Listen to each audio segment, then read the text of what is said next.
How are you acquainted with that particular area? Patrol over there. I was assigned to the beat that the shooting took place on. I'm very familiar. Okay. What zone is that in for Atlanta Police Department purposes? Zone 1. Okay. And what beat is that located in? Beat 104. Now, can you distinguish for the ladies and gentlemen of the jury what a zone is and then a beat? So the city is broken up into 6 zones.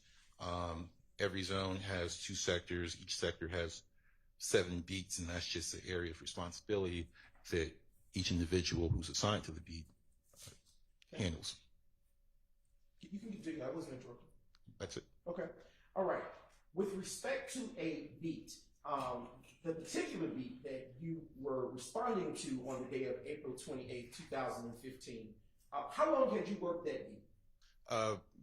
At that point, maybe about 2 or 3 years, but I've been inside that area for a very long time. The address of 1428 Adele Avenue, Southwest, what, if anything, is situated there? Residents. Okay.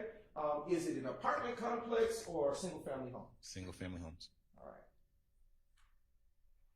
And can you describe for the ladies and gentlemen of the jury what, if anything, you saw upon your arrival to that location on April 28, 2015? Upon my arrival, I saw shell casings in the street, driveway, property damage. The front of the house had been shot up. Vehicles in the driveway had been shot. I think one vehicle on the street also was damaged by gunfire.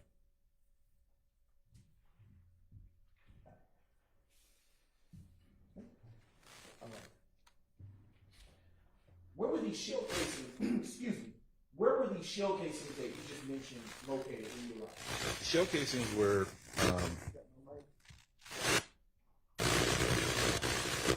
Just a brief indulgence, John. All right, I think we got it. So the. No, we didn't.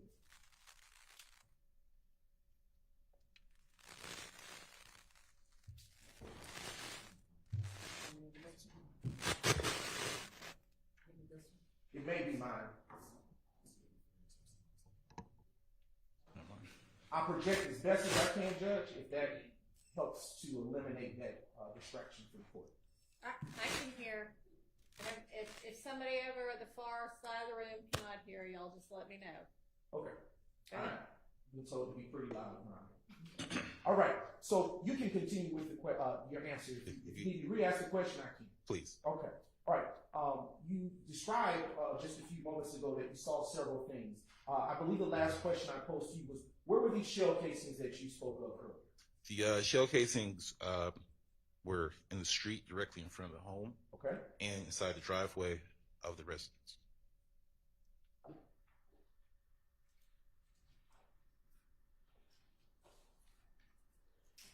Right. When you arrived to the location, was it nighttime or daytime? It was early morning. Sun was not up. It was night. What was the weather conditions on that day? Clear. Okay. Was there anyone outside preliminarily when you arrived to that location? Outside in the street, no, not that I remember. What was the atmosphere like? Was there? Can you describe the atmosphere, if you will, for the jury? When I arrived, it was very still. You could tell that something had happened. Approached the house, if I remember correctly, the front door was open, but it's like a steel security gate was closed, and there's a gentleman standing in the steel security gate. Okay.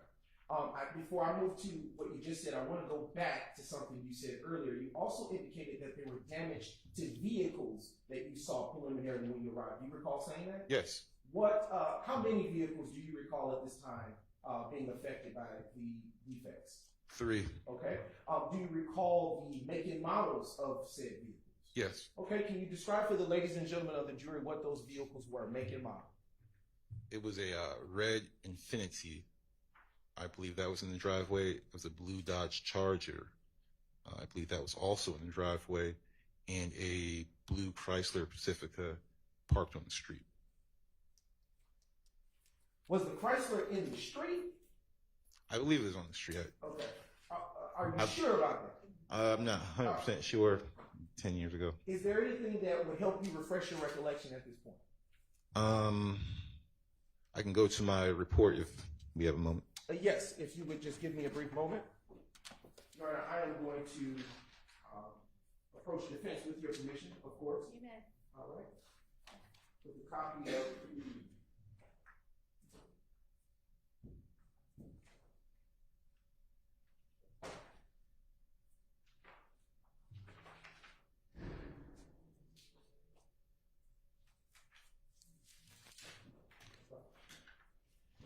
not approaching the witness, Your Honor. Take a look at this. Clean copy. I'm going to take this from. Appreciate it. Take a view of that. And then when you refresh your memory, you can look back up at me and we'll continue.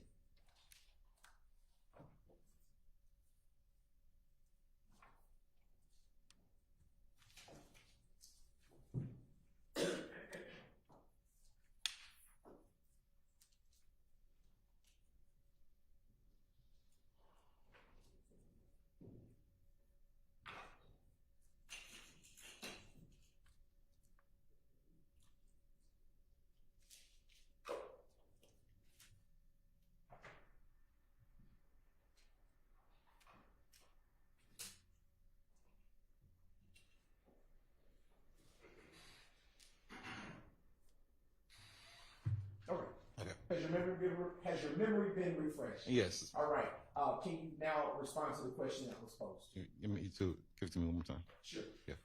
Where was the where was the blue Chrysler Pacifica? I believe the Chrysler Pacifica was in the driveway. Okay. All right.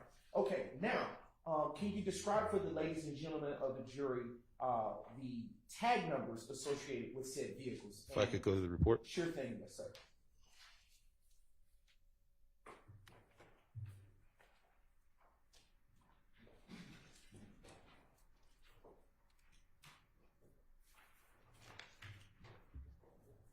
So the Chrysler Pacifica was a Georgia plate, Paul Charlie Sam 5023.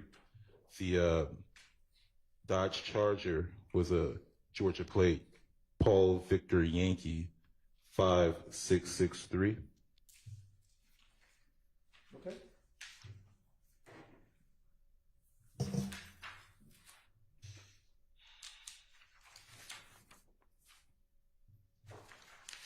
Red Infinity.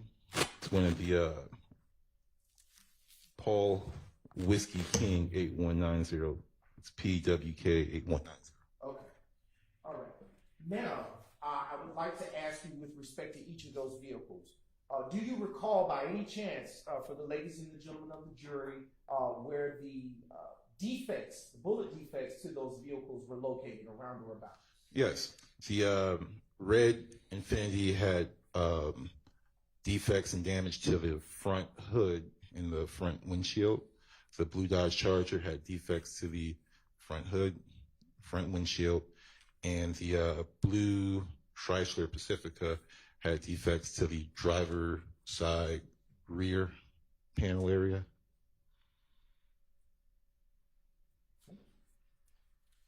All right. On that early morning of Tuesday, April 28, 2015, were you at all able to speak with the owners of said vehicles? No, I don't remember. Okay. Were you able to speak with them ever after you finished with this particular location responding to it? No. Okay. Did you attempt to, or did anyone from your department or precinct or zone try? I'm not sure. I'm pretty sure I did not. You described earlier that there was property damage to the home located at 1428 Adele Avenue Southwest. Do you remember that? Yes. Okay. Was there any damage to your recollection to any of the other homes located on Adele Avenue? No, all the damage was focused on the house, and I guess the vehicles were damaged as a result of the house being shot up. And when you say the house, is it my understanding correct that you're speaking of the 1428 Adele Avenue Southwest address? Yes. All right. Earlier, you provided a brief description about what it looked like, that being the house that you just described. You stated that there was a gate. Do you recall that? Yes. Okay. Do you remember the color of that gate? White. Okay. And when you say a gate, are you referencing a door that appears to be as such, or a physical gate that prevents one from coming into the premises of the property? It's like a metal security gate that goes in front of the front door. It's common on a lot of houses in the area. Do you reference a gate in your report? Yes. Okay, and is that what you had in mind when you wrote that report? Yes. Okay.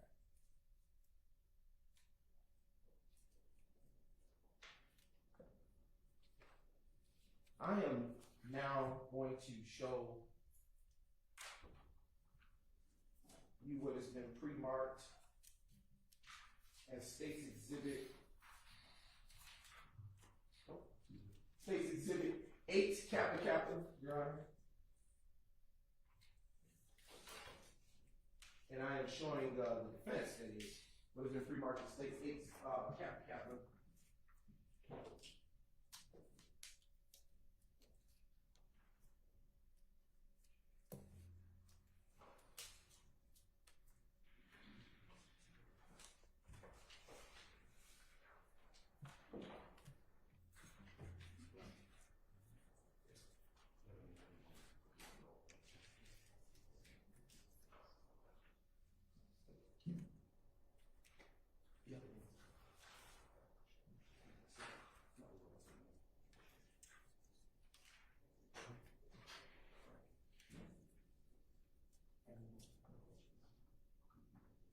I am now approaching the witness, Your Honor, with your permission, or with State's Exhibit 8, Kappa Kappa. You may All right. freely approach the witness. Thank you, Your Honor. Officer Pitts, you are now holding State's Exhibit 8, Kappa Kappa. From appearance, what is it that I'm handed to you? This is Adele Avenue. Looks like it's going to be to the west of the address. Okay.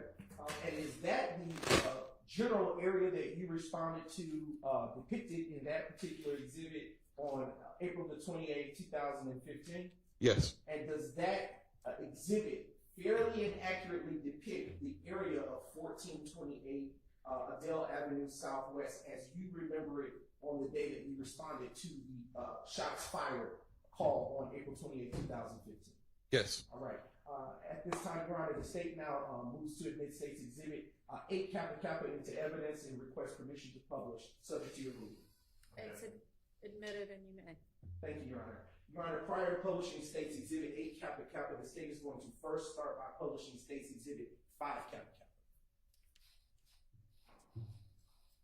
And the screen's not working, so I'm going to direct your attention to the monitor above you. It's working. It just takes a second. Sure thing, Your Honor.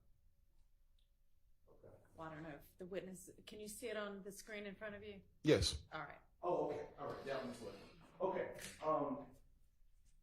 Officer Pitts, can you tell us, the ladies and gentlemen of the jury, if you recall this particular location that is depicted in State's Exhibit 5 Kappa Kappa? Yes, it's going to be the 1428 Dale Ave. It's going to be the house. If you're looking at the picture to the right with the white metal gate. Okay. And when you say to the right, just so that we are on the same sheet of music, are you referencing the home that has vehicles within the driveway? Yes. All right. And when you responded to that location, did it look like how it does on this particular exhibit? Yes. Okay. Yes. And I am just going to use this clicker so that it can ease transition. All right. Now turning your attention to State's Exhibit 6 Kappa Kappa, which has already been admitted into evidence. What are we looking at here for the ladies and gentlemen of the jury, Officer Pitts? That's going to be 1428 Adele Ave. It's going to be the house with the white vehicle in the driveway. And I would ask, transition to the next exhibit. State's Exhibit 7 Kappa Kappa. Is this, what are we looking at here? 1428 Adele Ave, house with the white vehicle in the driveway. And is it fair to say this is just a wider view of the same area that you responded to? Yes. And using this exhibit that contains this wider view, can you point to the ladies and gentlemen of the jury, or describe better yet, the general area where you saw the shell casings when you responded at 4:06 a.m. on April 28, 2015? In the driveway right there, about where the car is going to the street. Okay. I have a pointer. It's working. Semi. All right. I'm so sorry. Okay. When you say driveway, So right about, yeah, right about there where your pointer is. And when you say in the street, as it relates to the shell casings, are you talking about where the pointer is moving across? Yeah, about there. Okay. All right. Go on. I'm now turning your attention to State's Exhibit 8 Kappa Kappa, which has just been admitted into evidence. It's just slow. Just a brief indulgence. Okay, I apologize. All right, Officer Pitts, as it relates to State's Exhibit 8 Kappa Kappa, which is now being published on the screen before you, can you tell the ladies and gentlemen of the jury which direction this angle of this particular photo is facing or directed towards? This is Adele Avenue to the west of 1428. And when you say, of course, there we go. Okay. That direction headed that way where the cursor is moving is considered west in this view? That's correct. All right. And did you happen to see any shell casings in this particular viewpoint when you arrived? I don't believe so. No. Did you see anything of value during your particular investigation in that particular area of Adele Avenue? Not if I remember, no.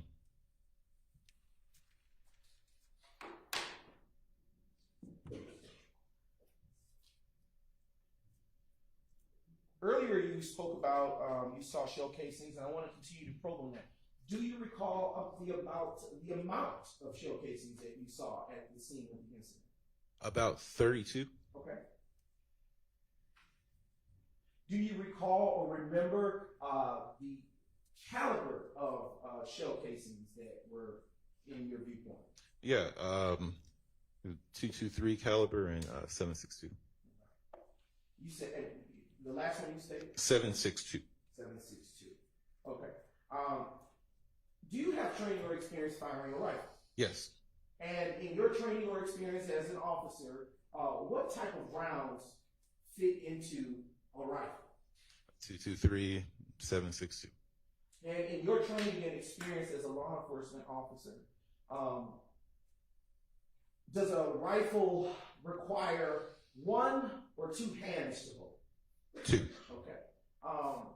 In your training and experience as one who has fired a rifle, is this one that is a single shot firearm or one that shoots in rapid succession?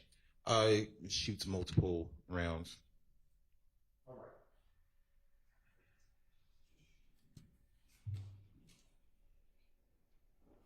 Just a brief indulgence, Your Honor.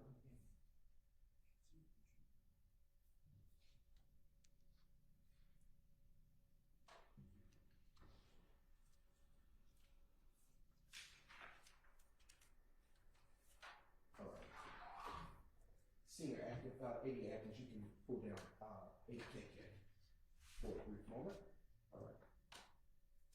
When you arrived, Officer Pitts, to 1428 Adele Avenue, which reference to the shooting, did you ever at all count the amount of bullet defects that you saw on the cars or on the home? I don't remember, but I do remember seeing the bullet defects of the residents in the vehicles. Did you recall there being a lot or a few? It was a lot. Okay. Were all of the defects that you saw when you responded, did they appear to be fresh? Yes. All right. And in your training and experience as a law enforcement officer, how do you distinguish what is fresh versus which is old in terms of bullet defects? You're going to have, when you have fresh damage from bullet holes, you'll have smaller microparticles from the material still scattered about on the surface of wherever you're looking at. And these microparticles that you're describing, are they microparticles from the object or material that has been defected by Yes. the bullet, or is part microparticles from the bullet itself? It's going to be from wherever the object was it was struck. And is it fair to say that these microparticles that you're describing, that they're small, are they? Yes. But based on your training and experience, it's fair to say that you know what to look for. Yes. Is it also fair to say that you've seen multiple such types of...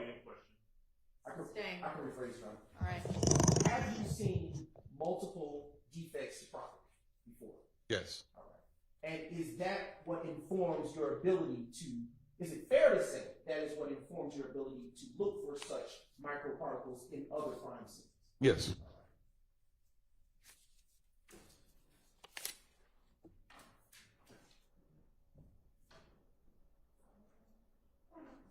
Are these microparticles that you're describing anything of such value that someone that would come behind you could collect? I understand that. Let me rephrase. Is that something that you would normally collect, microparticles? No. Okay. Does it have any value outside of you being able to detect whether the bullet defects are old or new? No. Okay. All right. I want to turn your attention to the moment where you said you arrived to the location. Did you ever get out of your vehicle? Yes. And how were you dressed on that day? In uniform. And were you in a marked or unmarked police car? Marked police car.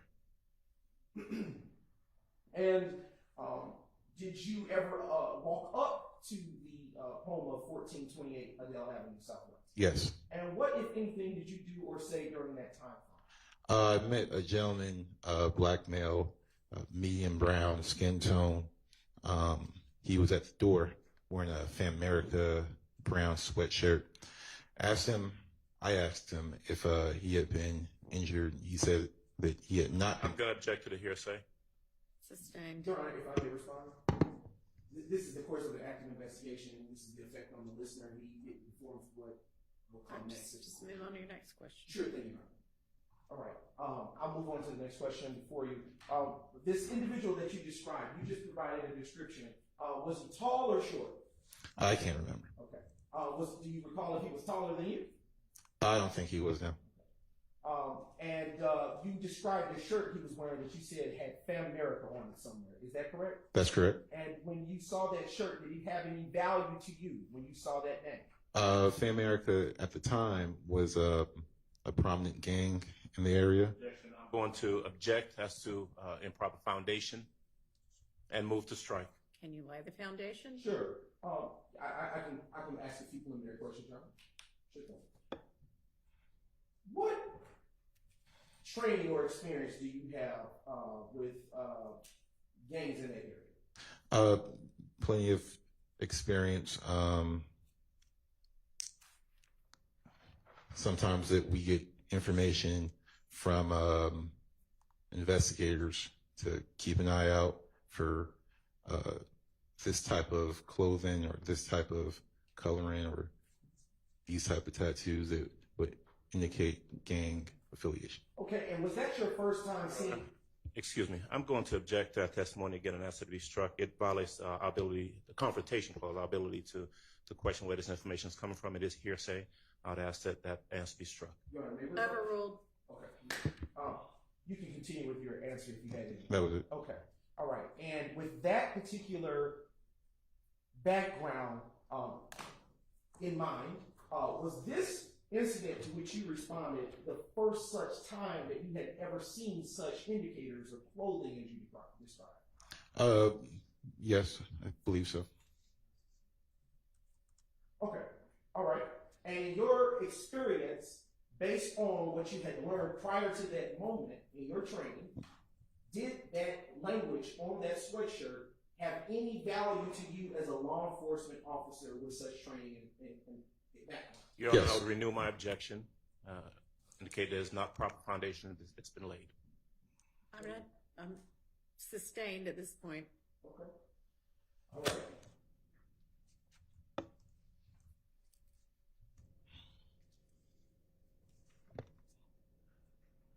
Have you ever had formal gang training? No. Okay.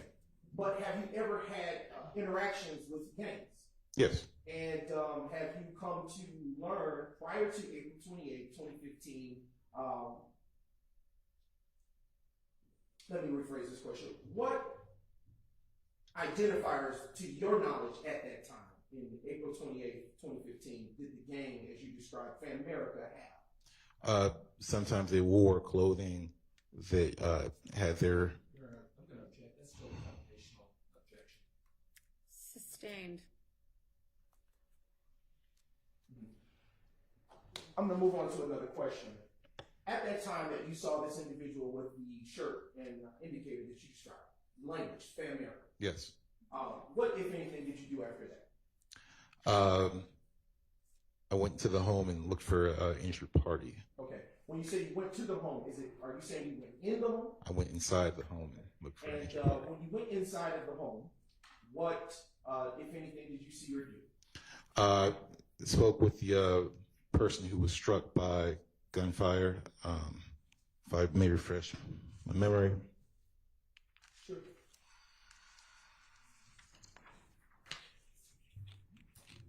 The victim, Denise Renee Bell.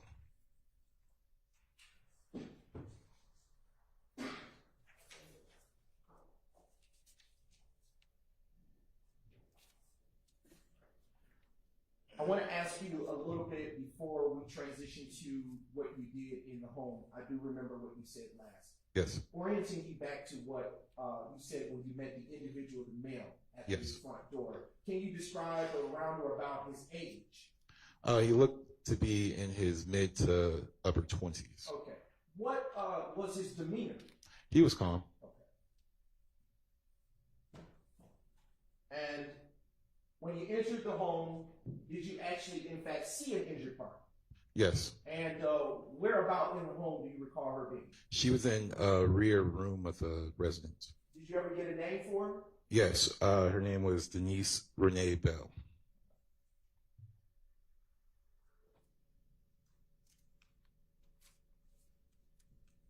Were you ever given a name for the male that met you at the front gated door that you described earlier? No. Did you ever ask? No. All right. Did he remain the entire time that you were completing the course of your investigation? No. Okay. Where do you recall where he may have gone? No. He's gone. Do you recall at what point he left the property? While I was speaking with the victim, he left. When I asked where he went, nobody knew. I'm going to object to the hearsay. The answer is nobody knew anyway. So. Sustained. Your Honor, may I this one? Move on. Okay. Do you recall what relationship, if any, this unknown black male in this Fan America shirt had with the victim in the home? Your Honor, to the extent it calls for hearsay, I would object. I'm sorry, but I couldn't hear what you said. To the extent that that response calls for a hearsay, I would object. I'm sorry, re-ask your question. I was focused on what you said and I've lost what the question was. No problem, Your Honor. All right. Do you recall what relationship, if any, the unknown black male in the Fan America shirt had with the victim? Okay, sustained to the hearsay objection.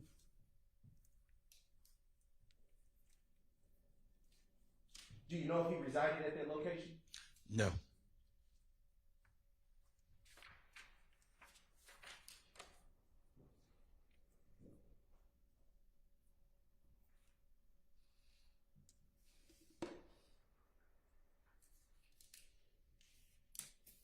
How familiar are you with Club Crucial? Fairly familiar. All right. And how are you familiar with Club Crucial? Club Crucial is a nightclub that is in the zone. It's on Bankhead, down at Lee Hollywood Parkway. When you say the zone, what zone are you referencing? Zone 1.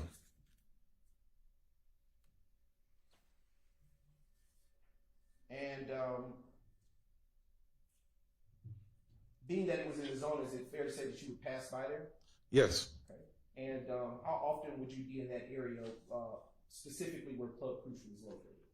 Typically, we would patrol and post up outside the club, opposite side of the street, when it's in operation. Okay. Why would you post up across the street from Club Crucial? Sometimes it does attract a rowdy crowd. And how often would you post up? Every night it was open. Okay. And how often, to your knowledge, would it be open? Mondays, Fridays, Saturdays, and maybe Sundays. And to your knowledge, was Tuesday, April 28, 2015, the early morning hours from when that club would have been letting out? Yes. And were you doing directed patrol over there prior to responding to 1428 Adele Avenue Southwest? I can't remember, but I'm sure that I was. Okay. And would you do it alone? No. And around or about how many law enforcement officers would be a part of that directed patrol team, if you will? Maybe about 2 or 3 units. When you say units, are you talking about vehicles or persons? Vehicles and persons. So 2 or 3 officers.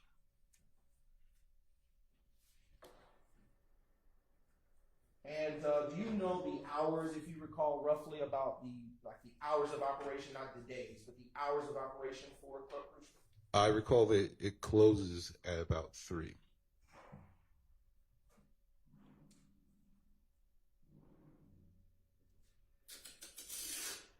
Based on your dispatch call, about how long after Club Crucial closed, excuse me, let me rephrase it, I got tongue tied. Based on your dispatch call, about how long after Club Crucial formally closed did this gunshots fired call come in? A little more than an hour.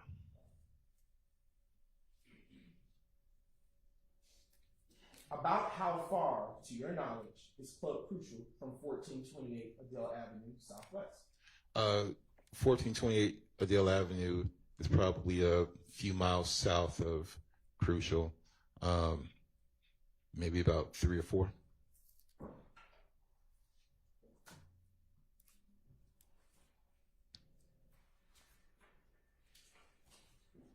Okay.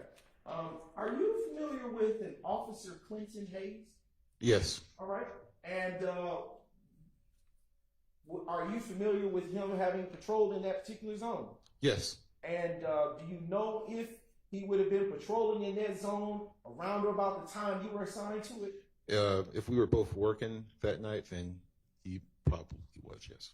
And would he have also been one who is... I'll rephrase that question. Actually, we'll discard that question. Do you know if he was doing directed patrol on that particular day? I can't remember. Okay. To your knowledge, what was the busiest night for Club Crucial? Objection, relevance. Very relevant, huh? Overruled.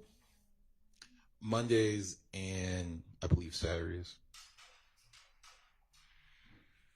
I am now showing you what has been previously admitted as States Exhibits 2 Tango through 6 Tango, and they will be published on the screen.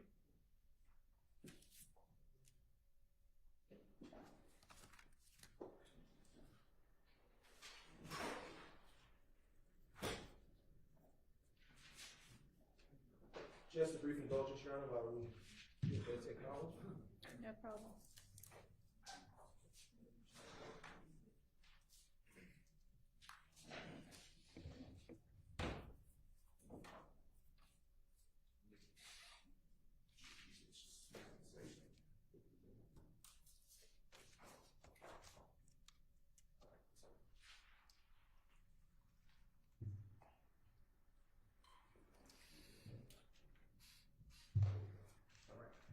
It's now coming on the screen. States Exhibit 2 Tangos.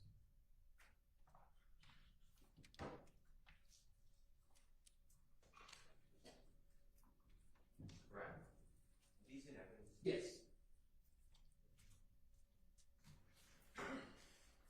And these, Your Honor, for the court's identification. They were admitted through Officer Quentin Hayes and time. That's right. Showing you now what has been admitted previously as State's Exhibit 2 Tango, and you're now seeing it on the screen. What are we looking at here? That's the front face of Crucial. And is this how you remember it to have looked in April of 2015? Yes. Okay. And is Club Crucial still open and functioning by any chance? Yes, it is, but I don't work at night anymore. And does it still look like this, or has it changed to your knowledge? The red stripe is no longer there, and they have a security gate in front of both driveways. Right, and I am now transitioning your attention to State's Exhibit 3 Tango. All right. What are we looking at here at State's 3 Tango? That's Crucial. All right. Do you see the red stripe that you saw in the last exhibit? No. Right. Do you see the security gates that you just talked about? Yes. And were those security gates there in 2015? No. You know around or about when those gates were placed there? No, maybe last year or so.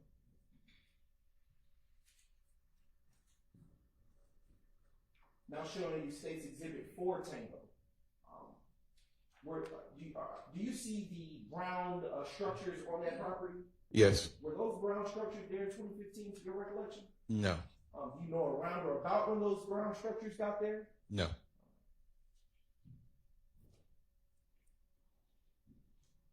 And is it, what are we looking at here? That's Crucial from the parking lot. Do you see any tire tread or marks on the ground on this exhibit? Or? Yes. All right.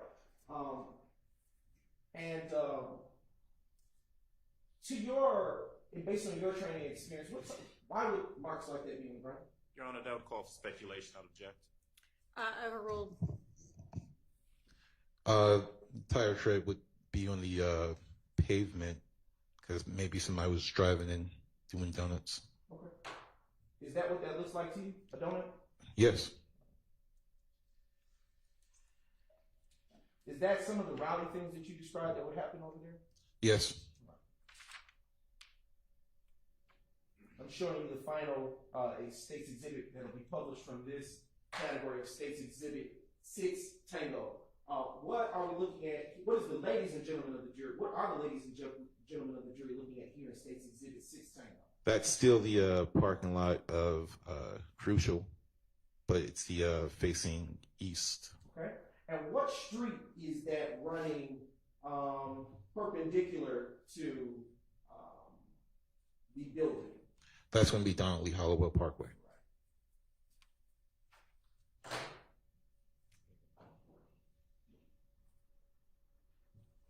Earlier you stated that Club Crucial was about 2 miles or so from 1428 Adele. About how much time in terms of minutes would it take for you to get from Adele to Donald Lee Hollowell Parkway, where Club Crucial is situated? Maybe about 4 or 5 minutes. And when you say 4 or 5 minutes, are you talking about driving or are you talking about walking? Driving.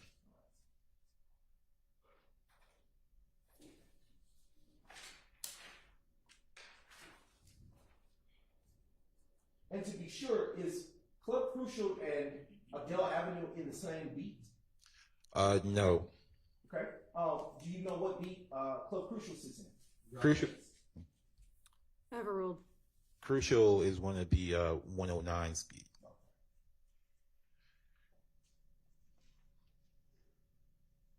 Right. I want to turn your attention back to the moment when you entered inside of the residence situated at 1428 Adele Avenue. Earlier you stated that you saw the gunshot victim. Can you describe around or about her age to you at that time? Mid-20s, late 20s.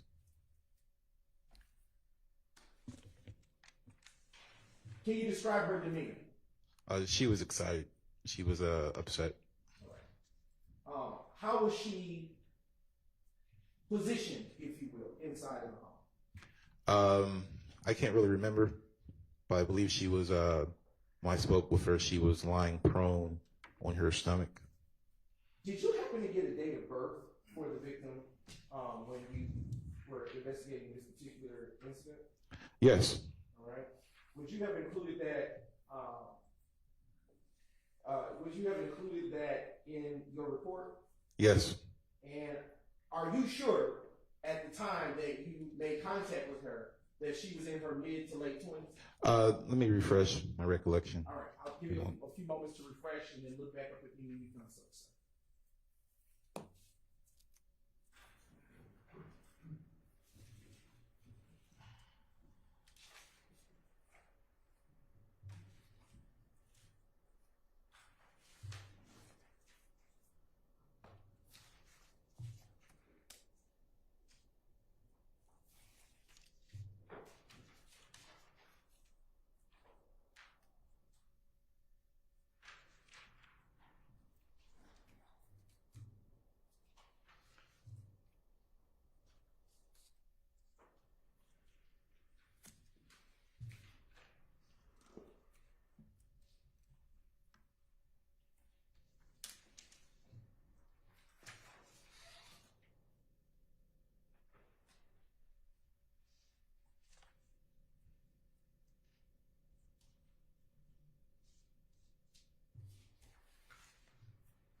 Okay.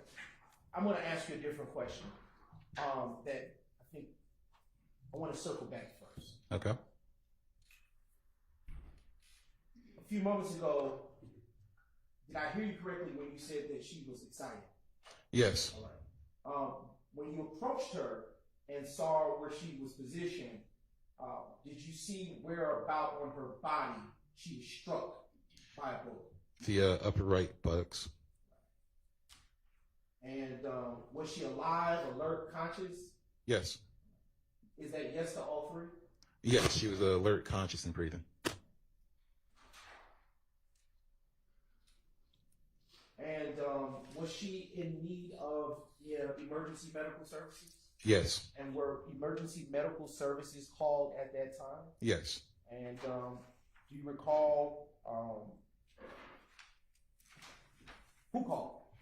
I requested Grady EMS to come out and transport female. Did you speak with Ms. Bell ever after that day? No.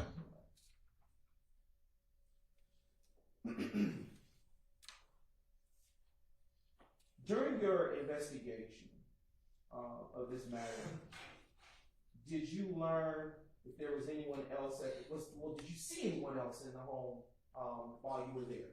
Yes. All right. About how many persons did you see and observe there? From the start, when I got there was 6. All right. Okay. So, do you recall the names of those persons? Yes. All right. What are their names? The other 4 individuals who were inside the residence, if I can go to my report. Sure. Taiwan Marquise Marsh, Cecilia Davis, Diamond Mills, Zeranisha Coakley. About how old did these persons appear to you? They all appear to be in their 20s. Late or early 20s? Probably about mid-20s.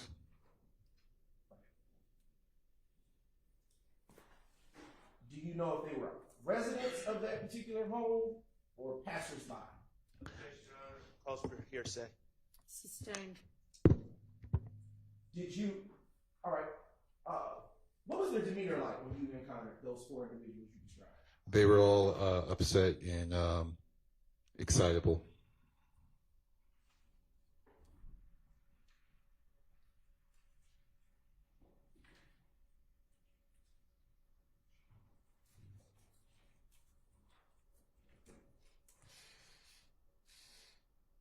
How were they dressed? They were all wearing street clothes, like they had been up. At 4:06 in the morning? That's correct. All but, I believe, one female.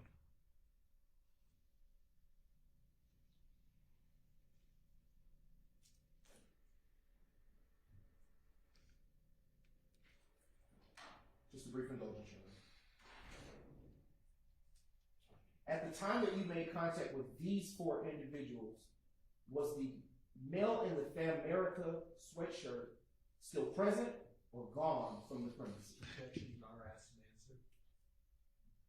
Sustained.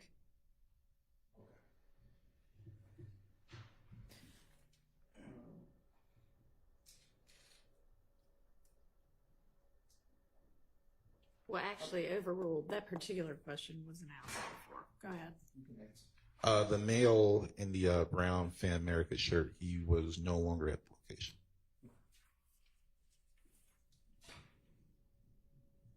Is that, so you, earlier you described that there were four persons inside there at that time, inside the home, that is, at that time. At that time, when I initially arrived, we had the male in the brown Fan America shirt, the four people that I named just a moment ago, and the victim. Okay. Was there ever a time that you spoke with anyone else? Yes. What were their names? If I go to the report. Sure.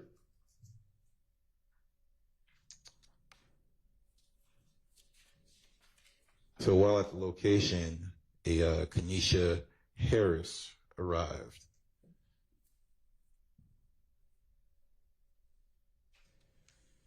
How was she dressed? She was dressed in street clothes. Did she come into the house? Yes. What was her demeanor? She was upset as well. About how old did she appear to you? About in her 20s. Okay. Did she come alone? I'm not sure.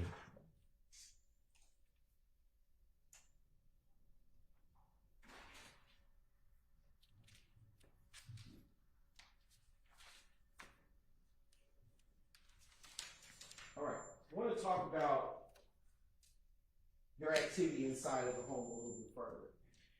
While inside of the home, can you describe the interior of the home for the ladies and gentlemen? The interior of the home had what looked to be other bullet holes in the wall into the interior, but it had been plastered over and covered each individual hole. Okay. And when you say plastered over, can you describe a little bit more detail, if you can, for the ladies and gentlemen of the jury, what you mean by that? Like repaired. The bullets came through the home, and then someone came through and put drywall plaster over each individual home or hole.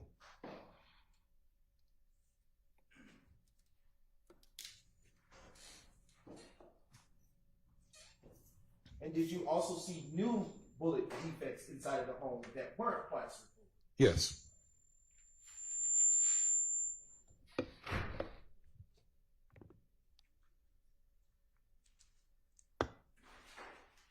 Did you?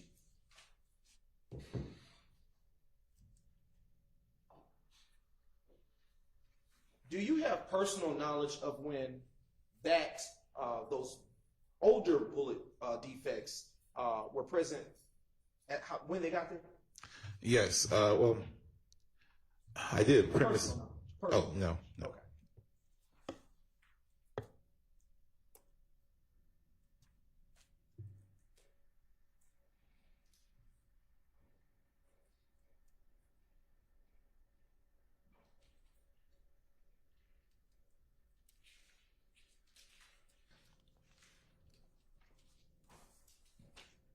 Was there a time that you exited the home at 1428 Adele Avenue Southwest? Yes. All right. And what, if anything, occurred at that point? I spoke to a resident who lived in the neighborhood. What was that resident's name? If I can go to the report. Anthony Travis. And about how old did he look to you? About in his 20s, maybe upper 20s.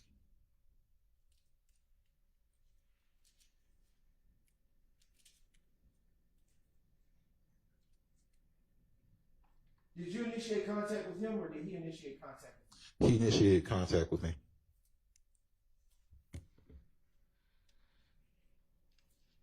All right. What, if anything, did he tell you at the time he initiated contact? Objection, Your Honor. Calls for hearsay. May I respond, Your Honor? You may. It is, in fact, the present sense impression, and it is also going to be an effect on the listener himself. Your Honor, it's neither of those two things. Hang on. Let me hear what he's saying. What he is going to testify, what I am saying, we expect the testimony to be, is going to be tantamount to a present sense impression. If I may approach to further clarify, I don't want to put that on the record. Do you want to come up to the bench?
Conferences quickly, and it's a good time for break anyway. And officer, you're welcome to step outside for just a few minutes.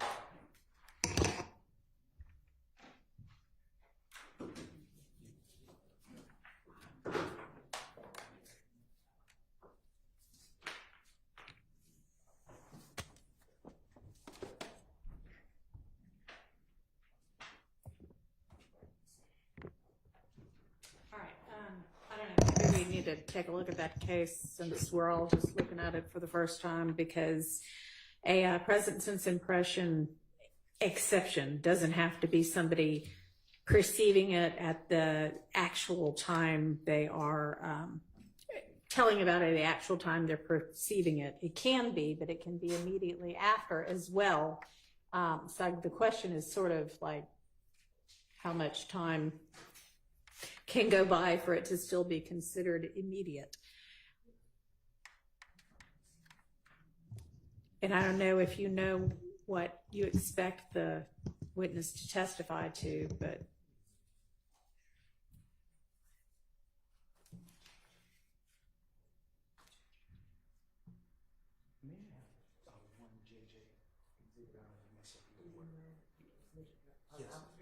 Yes, it should be. 1 through 4, JJ. Yes. Yes. And Your Honor, may I ask the clerk to, for the pen site related to that case, if you will, Your Honor? did you say 370 Georgia 757? That's correct, Your Honor. And I don't know, was there a pinpoint site? I'm in Division 5. All right.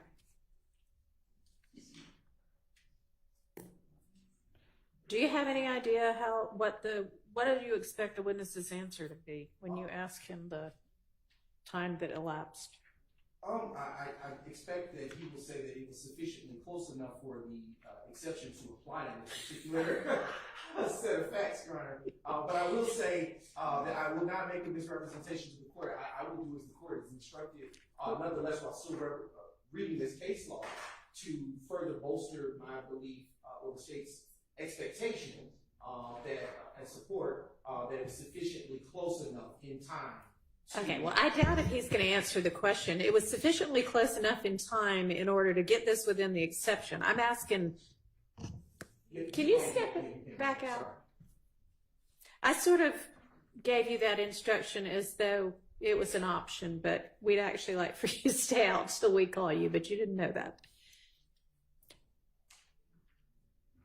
So, 370 Georgia 757 and nothing's coming up.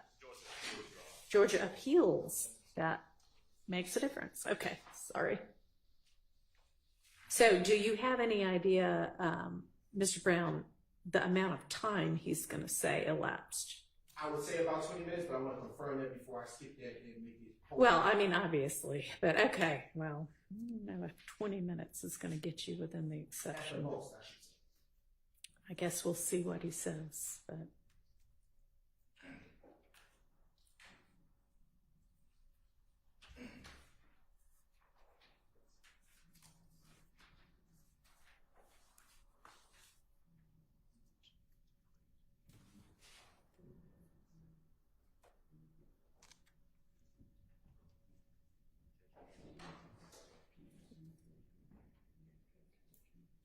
Your Honor. Yes, sir. When the court has an opportunity, what I would suggest, and what is probably appropriate, is for the prosecutor to give the court, and I think you asked for this, a proffer of what the witness would say. Mm-hmm. The Brantley decision does give, in Division 5, gives a pretty specific definition of present sense impression, and I don't know that there's been a case that says, well, 5 minutes is good, 20 minutes is good, 25 minutes is good. I don't know. I've not seen one that goes with that much specificity. But I think the case is clear, and the case law, other than Brantley, is clear that there has to be a significant amount of, I use the word contemporaneity, if that's a proper word, has to be sufficiently contemporaneous to be free of any sort of misrepresentation by the witness. And although it doesn't have to be immediately contemporaneous, the witness doesn't have to be making a statement right at the time they're observing it. I think the cases contemplate that they have to be made very soon in time thereafter.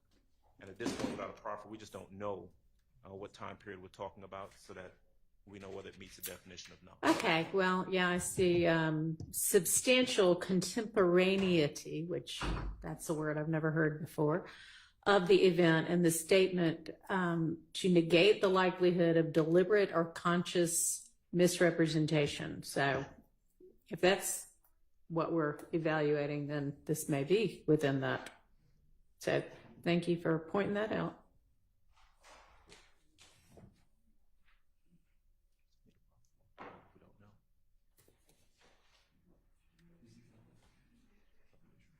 Is there any indication in this Brantley case how long past the event the grandmother's statement was?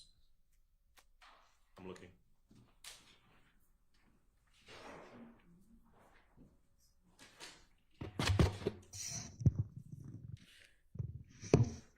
They have unhelpfully declined to include that information within the case, it appears. I do not see it, Judge. So, Your Honor. yes, sir. If I may, at this point, I just want to turn the court's attention to 4 Kappa Kappa, which has been admitted into evidence. It is the call for services report that was admitted prior to this witness testifying. Okay. And the court inquired as to the amount of contemporaneity Uh-huh. that took place between the statement and the call. Uh-huh. And with that exhibit, I do have an answer, Your Honor. All right. The call was received at 4:06, and Officer Pitts arrived at 4:08. Okay. Right. So I'm asking, any idea how long after the event he spoke with whomever this witness is? And you were saying you think within 20 minutes. So May I ask for a moment to speak with the witness to give a proffer as to what I expect that outside of the courtroom? No. Our position would be bring the witness in, and let's have the witness answer that question. yeah, agreed. You can just ask him to step back in.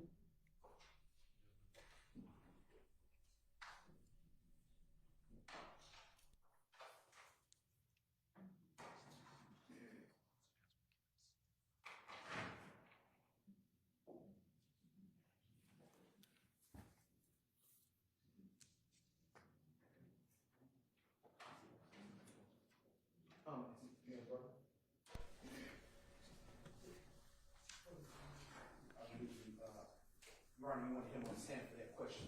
Yeah, Okay, I just want to be sure. if he knows. All right. Officer Pitts is a little different. It's not a couple people sitting over here. Okay. I have a couple of questions to ask you for the court's purposes. If you recall, around or about which time do you recall the call coming in for service? We already know that. Just get to the point. Sure. Do you know around or about the time that elapsed between you arriving to the scene and speaking with Mr. Anthony Travis? Was it hours or was it a few minutes? Minutes. Okay. All right. Y'all want to ask him anything about that? Yes, please. May I? You may. May I stay here, Judge, and if I speak to the You microphone? can, yes. Officer Pitts, is it? Yes. All right. On that note, were you the person that spoke to Anthony Travis? Yes. And you indicated previously you got to the scene and you went inside, spoke to some people.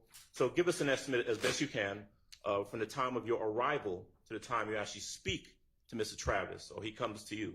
How much time had passed? Maybe about 15, 20 minutes. 15 to 20 minutes? Yeah. All right. Thank you. You can step back outside.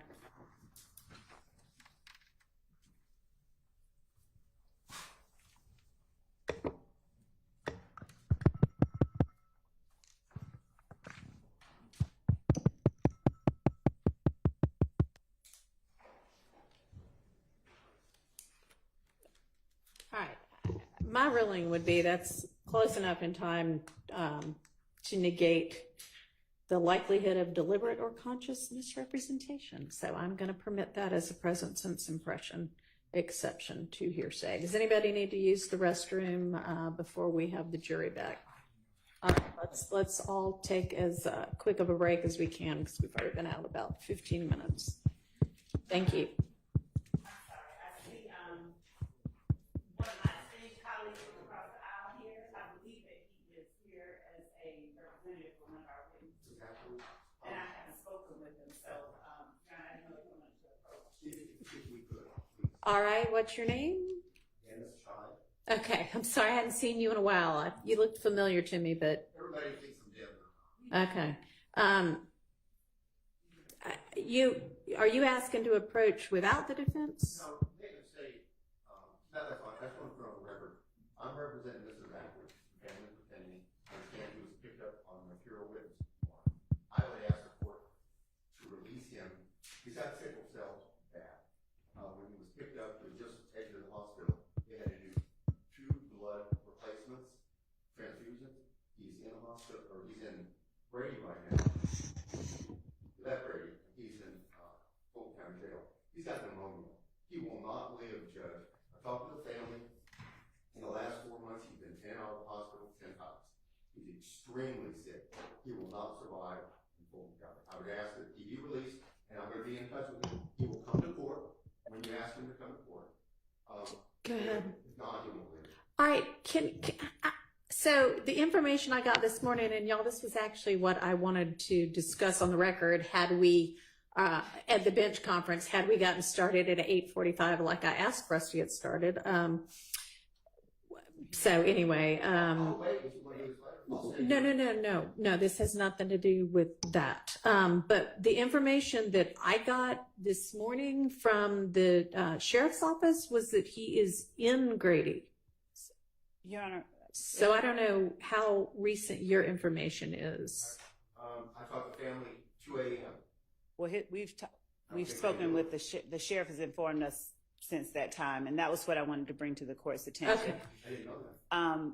Judge, and I think that this is a matter that I can speak with Mr. Scheib about. I don't know if he wants to fully flesh it out now, but I did want to approach the court with the information and the defense with the information we had. There's more information than just that. Okay, why don't we just, let's have a bench conference, but I would like to be able to just talk about it without them all huddling at the bench, so just don't record this, please, and you're not supposed to.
well, did you just find it after I said, is there anything else before we get the jury in? You have that case, Judge. Okay, give it to me really fast.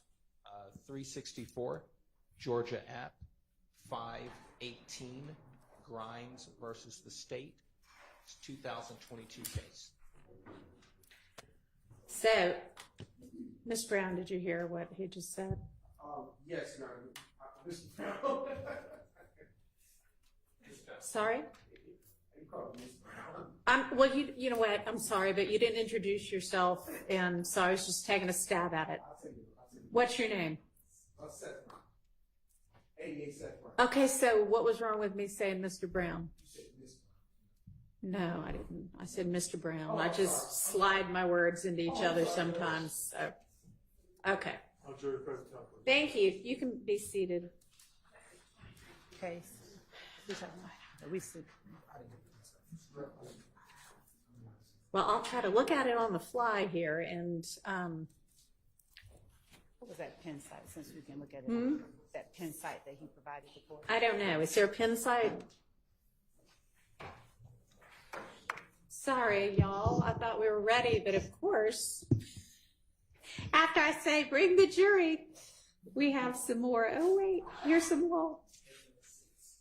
Thank you.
Had a chance to take a look, to respond. I'm so sorry, y'all.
Your Honor, the state's position hasn't changed much. This doesn't seem to impact where the state stood as it relates to the last break. Additionally, I'll just say, Judge, while contemporaneity is understood to be, in fact, a part of the analysis, a reference to a citation from Carlson's Rules on Evidence further advises that precise contemporaneity, though it's not required. We know that already, so that doesn't shed any additional light on the subject. All right, why don't you just ask the leading questions and focusing on what matters with regard to this exception, and I'll see how it comes out.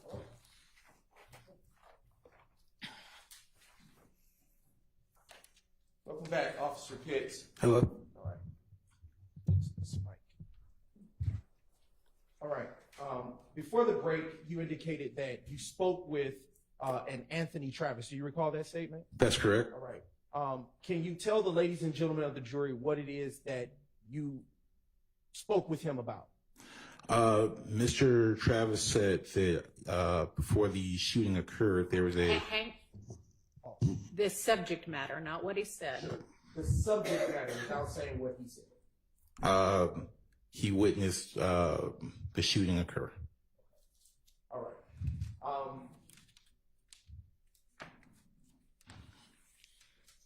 Did he describe, if at all, if he saw the person who conducted the shooting? He did. Okay. Were you able to,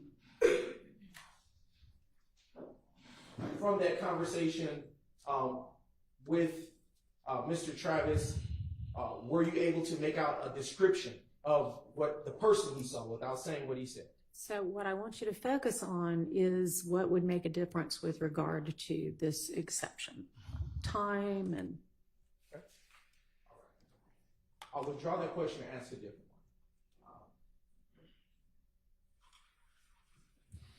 What did he describe that he saw? Hold on. One second.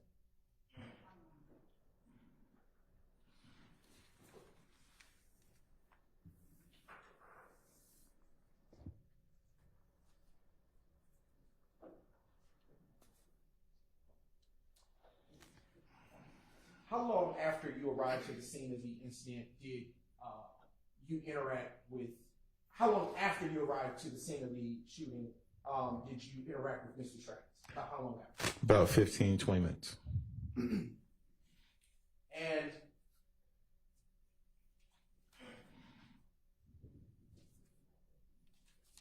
did he give you details about what he saw regarding the shooting that took place prior to your arrival? He did. And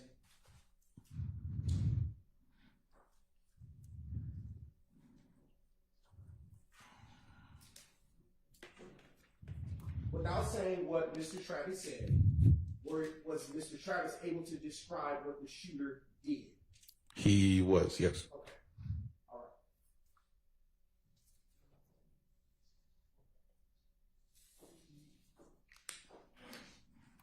Was he able to describe to you at that time the methods of transportation, if any, for that particular shooting? Yes. And earlier you talked about the ages of the persons you interacted with that day.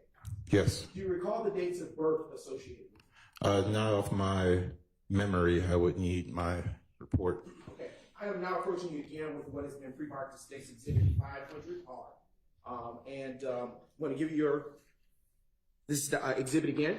And when you've had a moment to refresh your recollection, please look back up at me when your memory's been so refreshed. Yes. All right. So, what is the date of birth for the victim, Ms. Denise Bell? January 21st, 1956. Based on that date, would she have been in her mid to late 20s? No. All right. Okay. What about the dates of birth for the other persons that you interacted with on that early morning of April 28th, 2015? Yes. Miss refreshing my memory. Miss Diamond Mills was born 10/30/1995.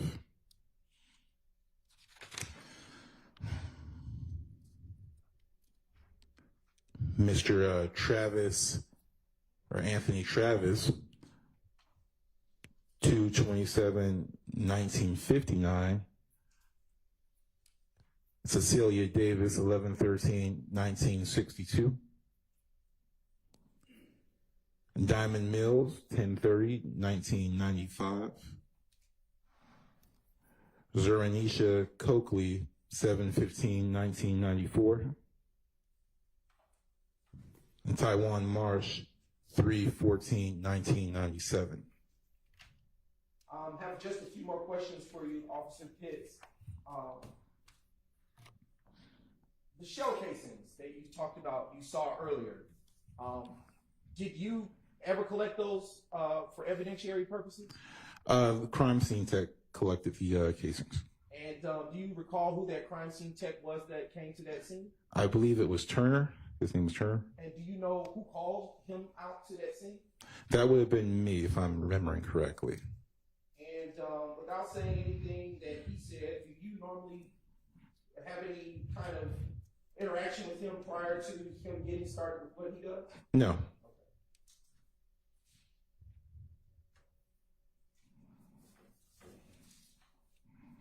Just a brief indulgence. Sure.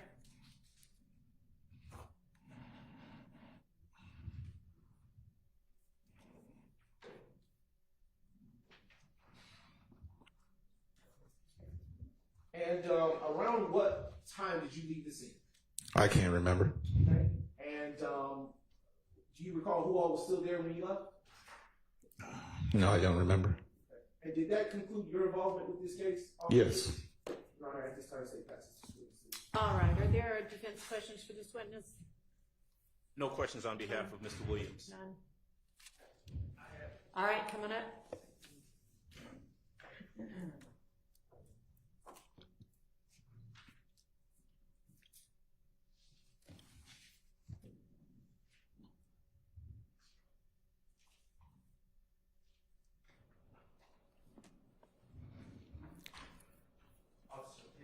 Hello. Good morning.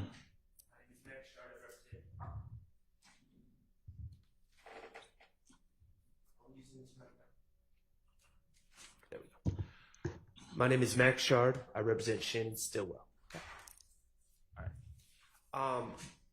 You arrived at the scene, and it sounds like within 15 to 20 minutes you were speaking to a Mr. Travis. Anthony Travis, yes. Okay. And Mr. Travis was, to your understanding, not someone that lived in that residence. That's correct. Okay. And he approached you on the street as you were leaving? I believe that he spoke with an officer standby, and then when I got out there, he approached me. Okay. And he gave you a description of the person whom he saw shooting at 1428 Adele Avenue, correct? Correct. Okay. He described that, and he gave a description also of a car, correct? That's correct. He said one car left the scene, one car, right? That's correct. Okay, and he described the person shooting a gun that had a banana clip, correct? That's correct. Okay, and he described that individual as a black male? That's correct. Short black male, correct? That's correct. Okay, and did you get a height range or was it just short? I believe it was just short.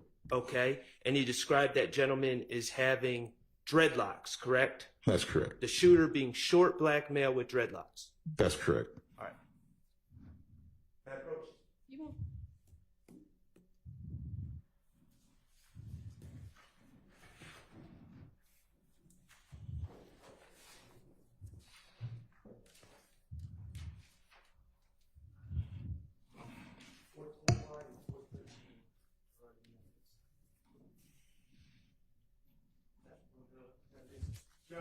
Yes. Can I approach with 410 wide and 413 wide? You may freely approach the witness, yes.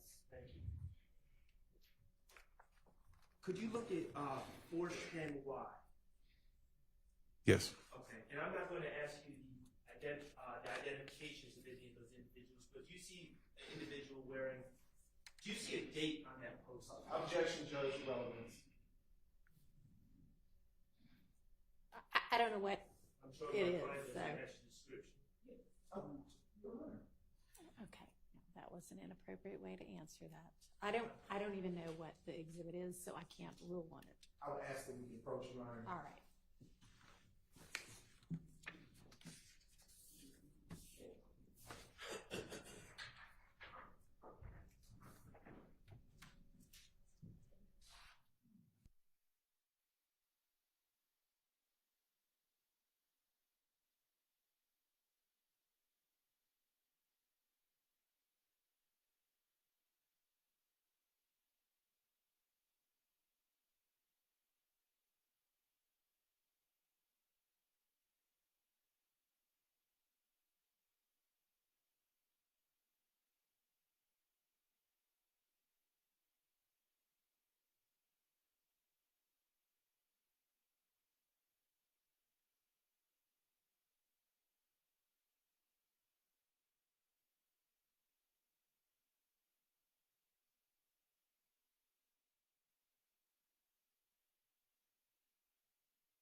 Thank you, Your Honor.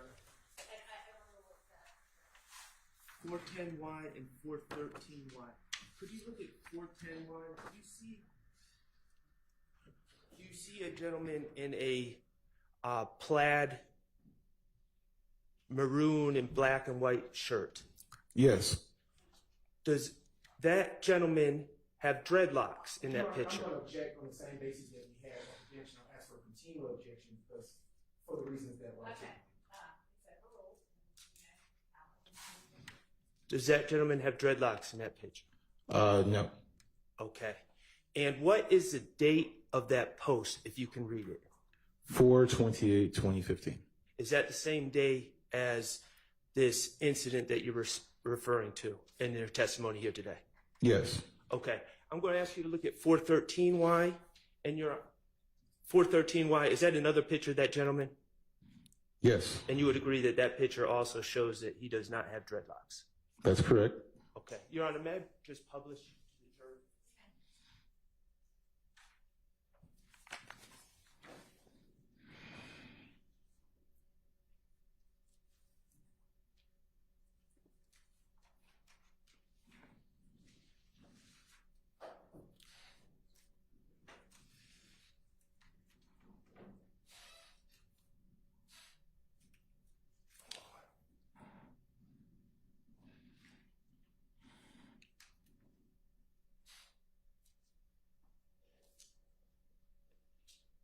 And Your Honor, once the jury is done with those photos, I don't have any further questions.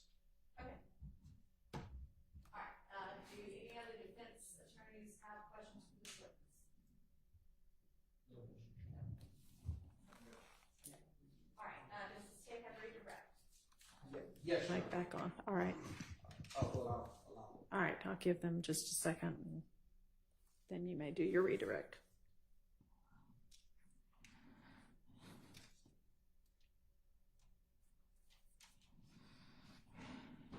When you asked to publish, I actually thought you were going to publish it electronically because that's how we've been publishing. And this is fine, but it does take a little bit longer. I apologize. We didn't have the electronic copy available. Of this, okay, it's fine.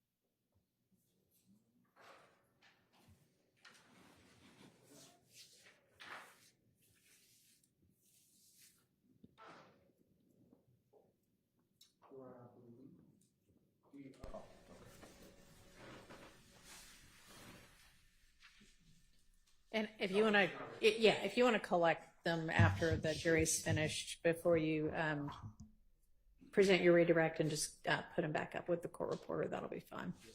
Thank you.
I am now collecting, Your Honor, All right. state exhibits for 13 line. I am starting with State's Exhibit 413, and 413 Yankee, and I am handing it to the witness. I want to ask you a couple of questions about that exhibit, which is in your hand. Yes. On cross, you were asked a few questions by Mr. Stillwell's attorney. I want to ask you, do you know Shannon Stillwell? No. Do you know when that picture was taken? The date says 4. I want to ask you. Can I ask that he answer the question? Yes, sir. Go ahead. It's timestamped, yes. Okay. Do you know that if that was the date that the picture was taken or that the date that it was posted? I'm not sure. Right. I want to turn your attention to State's Exhibit 410, Yankee. Do you know Shannon Stillwell in the plat? No, but I recognize him in the photo. Okay. All right. Do you know when that picture was taken? It's timestamped 4/28/2015, 11:50 a.m. Do you know if that was the time that it was taken or the time that it was posted? I do not know. Did Mr. Travis show you a picture of the shooter on the day of April 28, 2015? No. And on cross, you were asked a few things about what he said. Tell the ladies and gentlemen of the jury what he told you. Exactly what he told you. Mr. Anthony Travis told me that prior to the shooting, a black vehicle was sitting to the west of the residence, 1428 Adele Avenue. Black male with dreads, short black male with dreads, got out and started shooting at the house with a machine gun that had a banana clip. Okay. All right. And what, if anything, happened, or did he tell you after the shooting occurred? He did fill out No. My question is what, if anything, did Mr. Travis tell you the shooter did after he was done shooting? He got into the shooter did go back to the same black vehicle and leave in the black vehicle. Okay. Do you know if Shannon Stillwell was driving that vehicle? No. Right. Do you know if Trontavious Stevens? No. Do you know if Trontavious Stevens is 5'4"? No. Do you know if he wears dreads that are in his head? No. Do you know if Mr.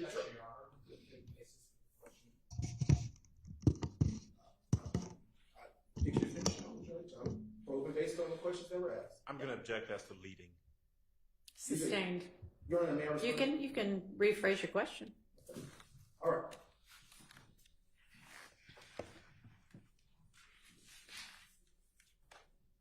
Have you ever seen the pictures that were placed in front of you at State's Exhibits 413 Yankee and 410 Yankee prior to Mr. Sharp showing them to you today? No.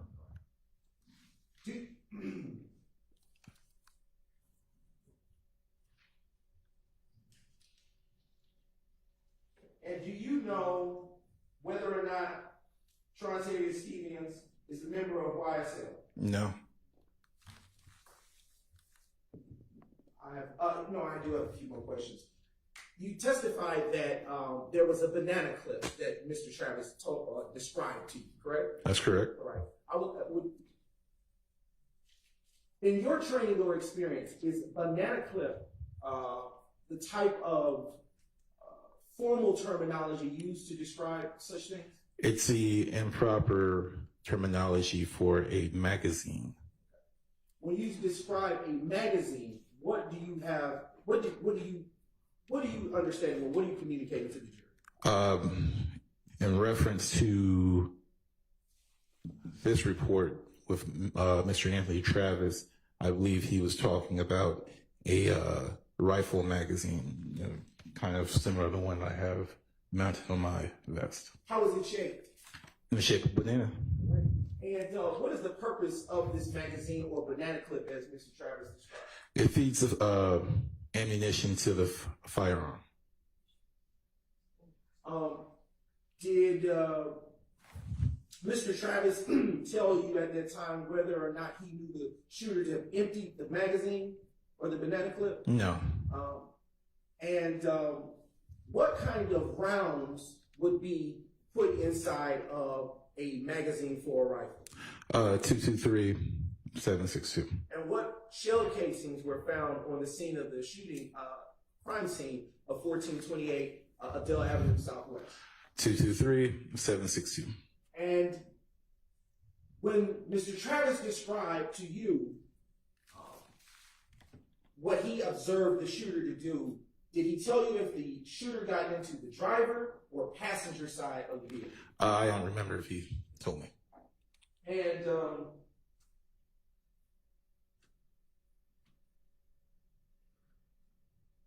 based on your training and experience, about how many rounds can a magazine for a rifle hold inside of it? With a, depending on the type of magazine, 223 magazine can typically carry about 30 rounds. And about how many rounds, shell casings were found on the scene to your recollection? 32. Do you know how many people were inside the vehicle based on what Mr. Travis communicated to you on that evening? I do not. I have no further questions. All right, Mr. Shard, any recross? All right, thank you for your time, officer. You are excused. Call your next witness. Your Honor, at this time, the state now calls to the stand crime scene technician Alfred Turner.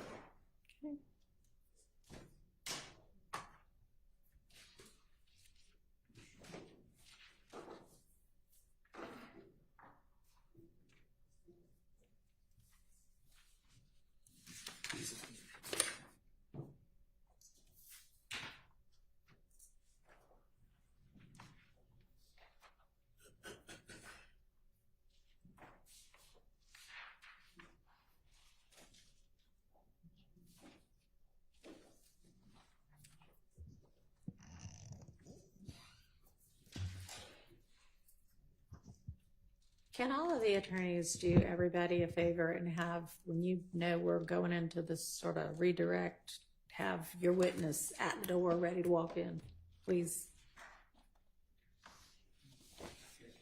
Thank you.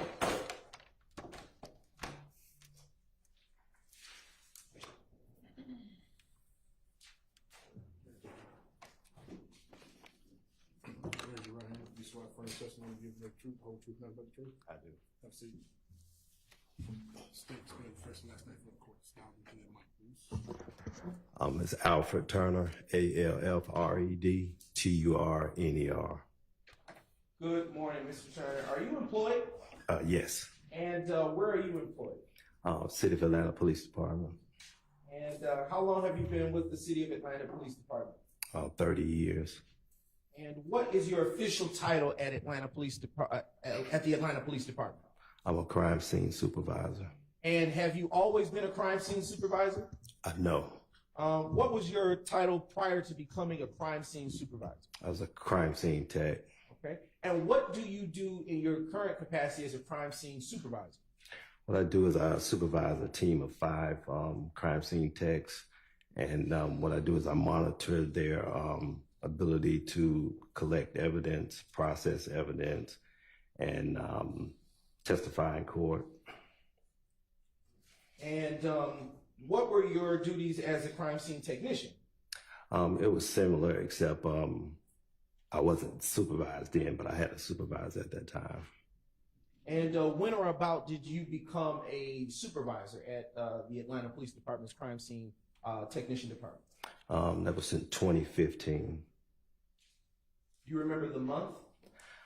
I believe it was like August, maybe. About how many crime scenes would you say you've processed in your 30-year career? Maybe around 7,000, 8,000. How do you ordinarily become aware that there is an active crime scene for you to process?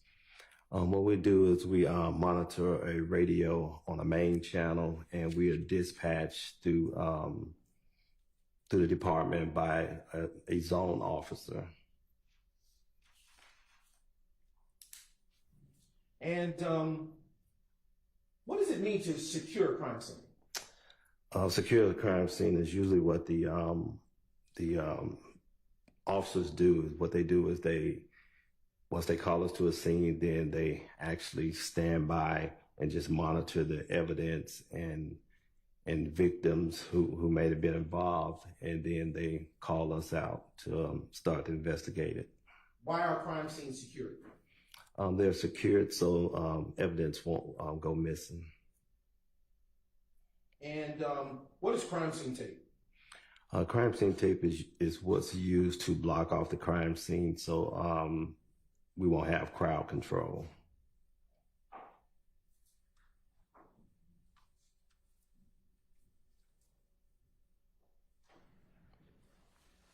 Crime scene tech Turner, Supervisor Turner, do you have a standard method by which you routinely process a crime scene? Yes. And could you describe that process for the ladies and gentlemen of the jury? Usually what I do is if I have a crime scene, I initially talk to either the investigator or the officer that's on the scene so I can get a kind of overview of what happened. And from that point, I either work into the crime scene and out the crime scene, or either with the information that they're given from where it began to where it actually ends. And at that point, I'll start taking photographs, and then I'll start marking evidence, and then I'll start collecting evidence at that time.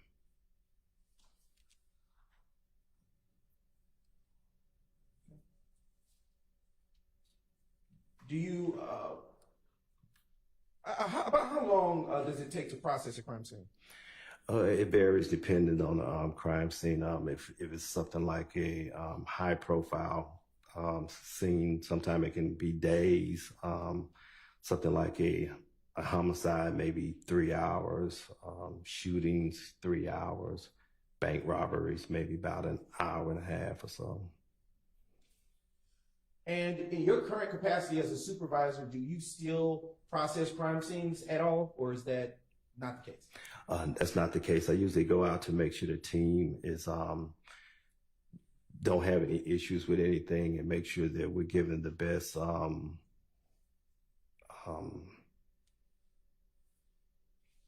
job to the city as possible. When you did process crime scenes, how did you determine where to start processing your crime scene?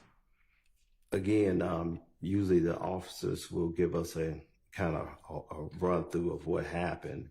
And then from that point, you can kind of see how the crime scene kind of go, by visual looking at it. Earlier, you spoke about taking pictures at a crime scene. Do you recall testifying to that?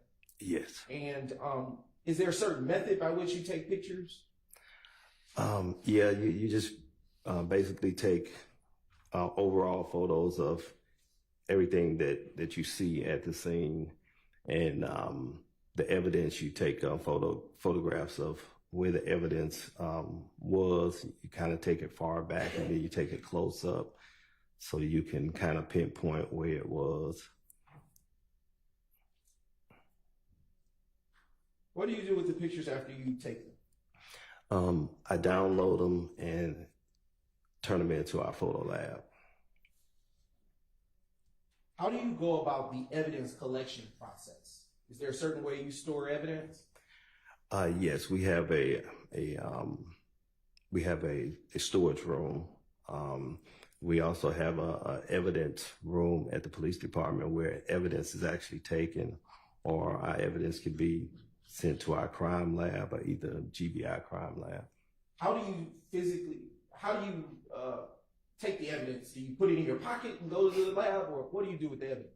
No, the evidence is bagged, tagged. It usually have the complaint number, the victim, the time it was collected, what's inside the bag, the time it was collected, and I have my initials on every piece of evidence that I collect. And then at that point, it's either process it if it needs to be processed. And then if it doesn't need to be processed, then we'll send it to either a crime lab so they can process it from that point. Do you run any types of tests on evidence that is collected from the crime scenes that you used to run? Yes, we print evidence. We have different methods of processing that we use. What type of tests would you normally run on, say, shell cases? On shell cases, we usually run, we'll print those with black powder. We usually super glue them first, and then we use black powder to process them. What does super glue do for testing a shell case? What super glue does is it actually lifts the prints up and kind of make them rise. And then after that, if they're on there, you can kind of see them, and then you can use the fingerprint powder to actually take the print off of it. In your experience as a crime scene tech, have you ever gotten a fingerprint off of a shell casing? No. Why not? Usually the casings are too small, but we try all the time. Do you prepare, well, did you, in your former capacity as a crime scene tech, not a supervisor, prepare crime scene diagrams? No. Why not? We used to do them when I started back in '93, but then it was taken over by the investigators. So the investigators or the officers do the actual diagrams now.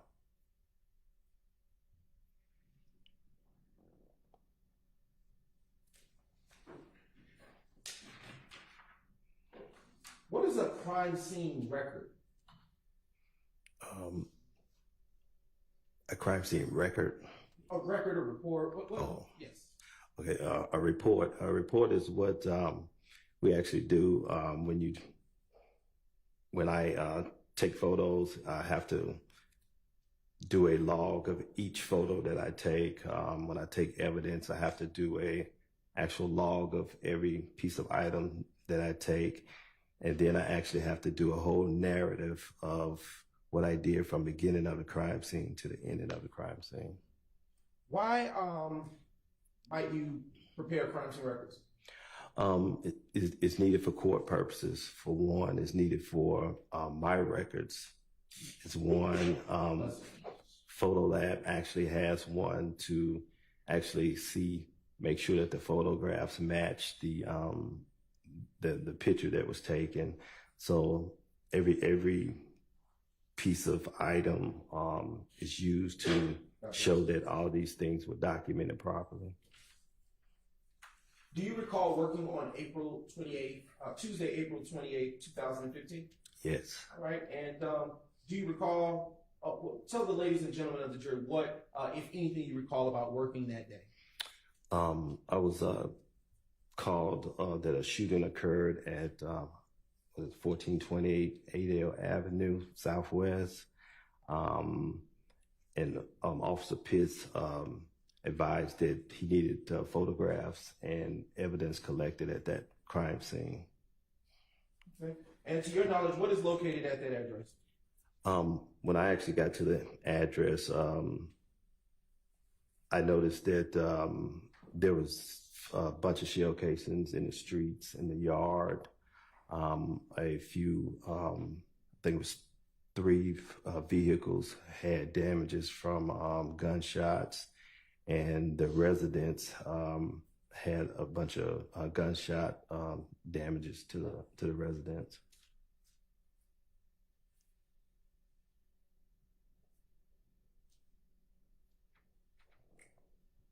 Did you see any people at the scene?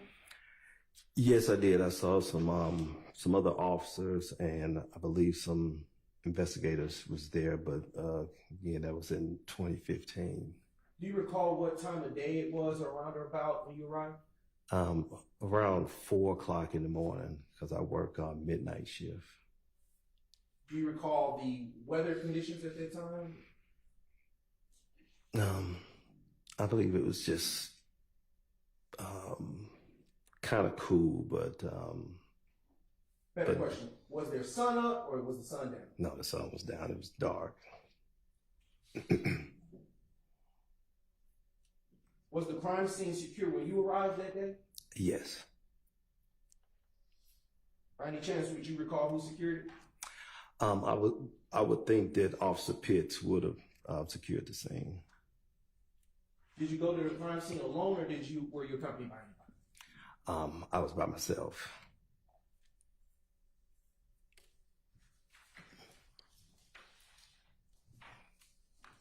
Okay.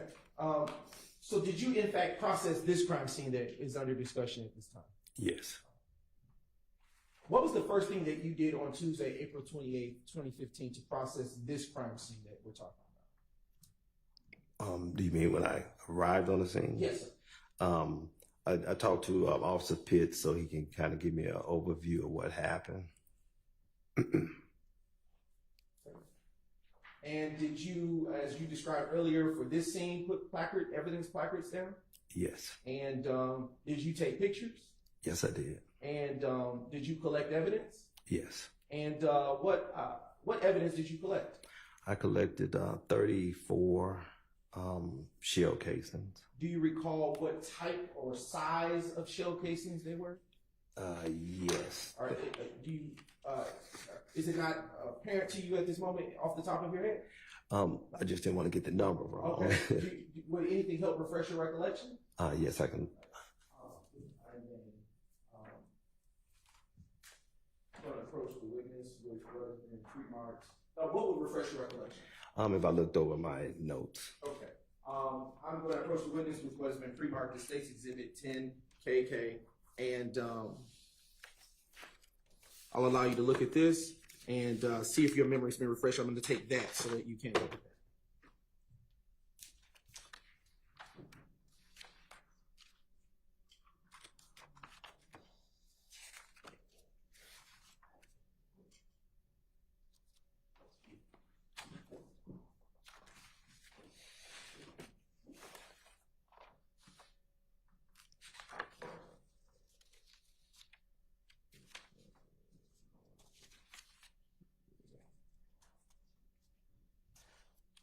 Okay, there were 223s and actual 7x6 2x39, which is assault rifle shell casings. As it relates to this crime scene that we're still talking about, how many evidence placards did you put down that day? 34. And 34 placards went next to what evidence? Each shell casing.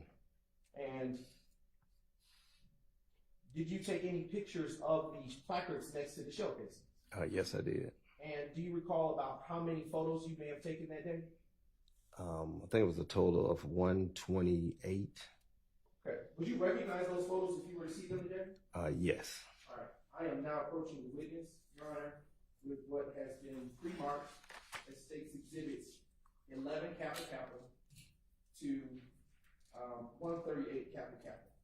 Right. Yes. And please take a brief moment to just look back over those. And when you've done looking at them,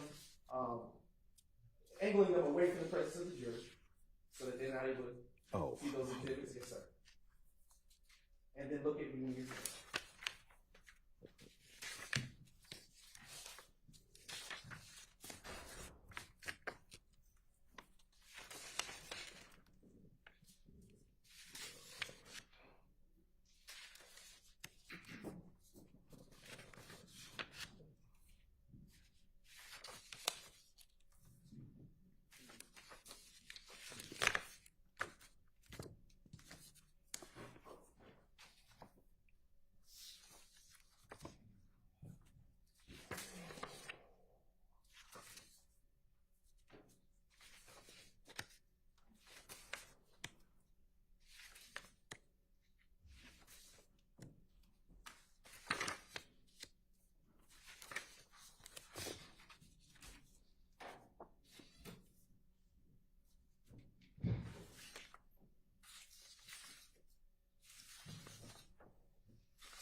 a chance to review those photos, those exhibits?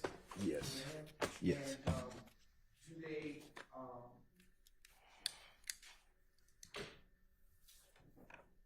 what do they reflect? They reflect the crime scene that I took the photos of. What is the address of that crime? 1428 Adale Avenue. And where did you take those photos? That was on April 28th, 2015. And are those photos that you are now seeing as state's exhibits 11 Kappa Kappa to 138 Kappa Kappa fairly and accurately represent the crime scene of 1428 Adele Avenue Southwest as it was on the day that you were dispatched to that location on April 28, 2015? Yes. Have they been changed in any way? No. Your Honor, at this time, the state now moves to admit state's exhibits 11 Kappa Kappa to 138 Kappa Kappa. Your Honor, and request permission to publish, subject to your ruling. All right, those are admitted and you may. Yes, Your Honor, and I will be only publishing just a few. All right, thank you. All right. Mr. Atkins, if you would publish state's exhibit number 11 Kappa Kappa, and Francine Turner, you will see it populate on the screen behind you and on the laptop before you. So, Okay.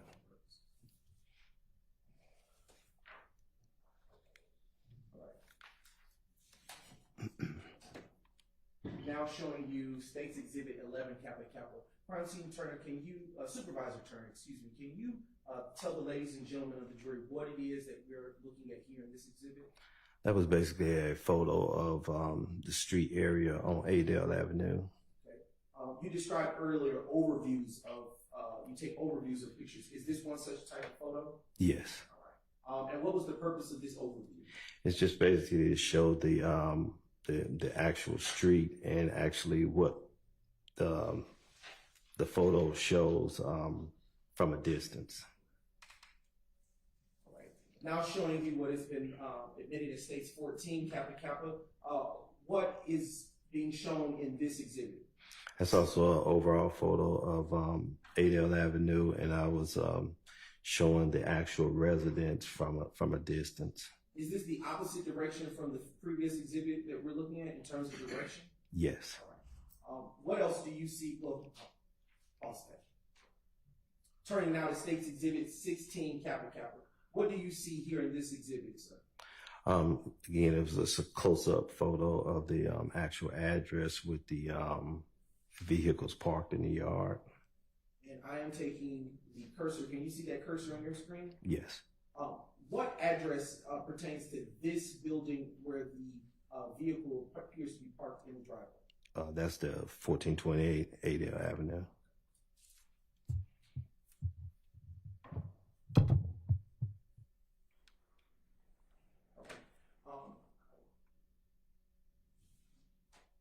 Turning now to state's exhibit 20 Kappa Kappa.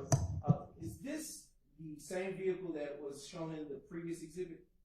Yes. And do you know, did you mark or notate this same vehicle's presence in your report? Yes. Okay. And do you know what type of vehicle this is based on this picture? I think that's a Chrysler Pacifica. Turning your attention to state's exhibit 41 Kappa Kappa. Is this another view of the same vehicle that was shown in the prior exhibit?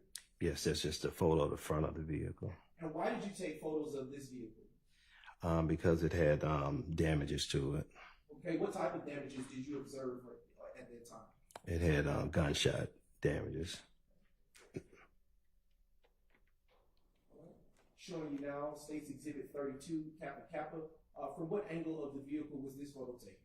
That was just showing the driver's side and also the yard.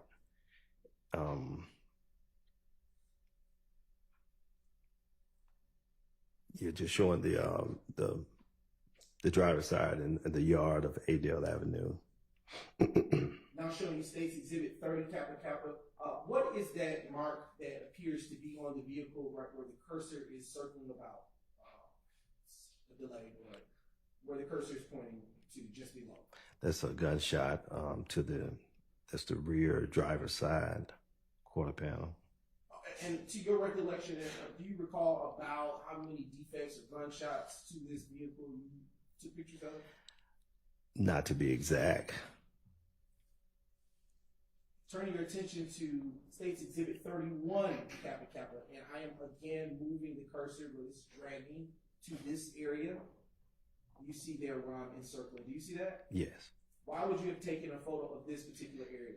Because there also is a damage that possibly came from a gunshot as well. I want you to look a little bit closer to the bottom of State's Exhibit 31, Kappa Kappa, where you see this indentation in the vehicle where the cursor is placed. Does that tire appear to be inflated or deflated? It appears to be deflated. And do you, excuse me, right, can you see that cursor? Mm-hmm. And does that deflate it? Excuse me, actually I'll go to that. Right. Now showing you State's Exhibit 17, Kappa Kappa. What type of vehicle are we looking here in this exhibit? I believe that's a Dodge Charger. And did you also notate this particular vehicle in your report? Yes. And why would you have taken special notice of this? Because that vehicle was also parked on the sidewalk at the same address and also had damages to it. And I am now, just a brief moment, let's take a second. Okay. Showing now State's Exhibit 19, Kappa Kappa. Do you see this rear photo of this vehicle, same vehicle? Yes. All right. And is this just another such view of the vehicle, the four quarters of it? Yes, just a different angle. All right. Showing you State's Exhibit 23, Kappa Kappa. Why would you have taken a frontal view of this? I took a frontal view because there's a damage to the front hood of it, where it's parked at. Do you see where this cursor is moving towards at this time? All right, it's kind of delayed, but there we go. You see that area right there? It's darker than the rest of the concrete? Oh, yes. Does that appear to have been from the damage, or do you, to your recollection, was that there prior? I'm not sure. I just took a photo of where it was parked, so I'm not really sure if it was there before. Now showing you State's Exhibit 24, Kappa Kappa. Supervisor Turner, what is this marking or hole, if you will, on the hood of the Dodge vehicle? There's also a damage from gunshot to the, I guess, front hood of the vehicle. Now showing you State's Exhibit 25, Kappa Kappa. Is this, do you see this indentation on this vehicle where the cursor is attempting to put? There we go.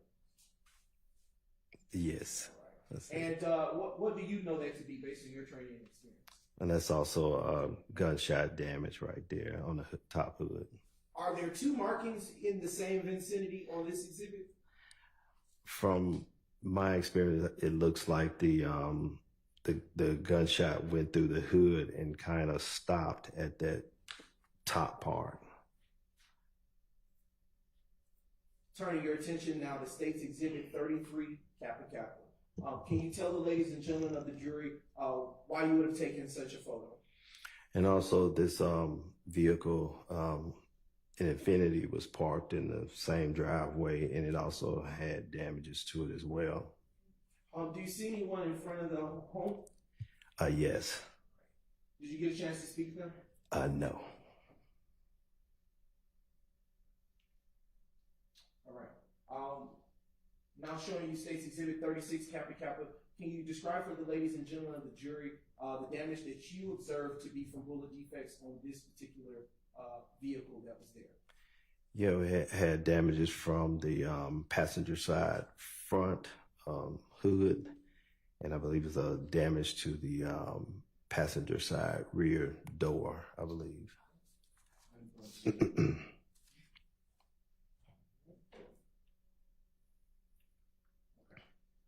Is that a separate defect from the first that we just observed in the prior exhibit?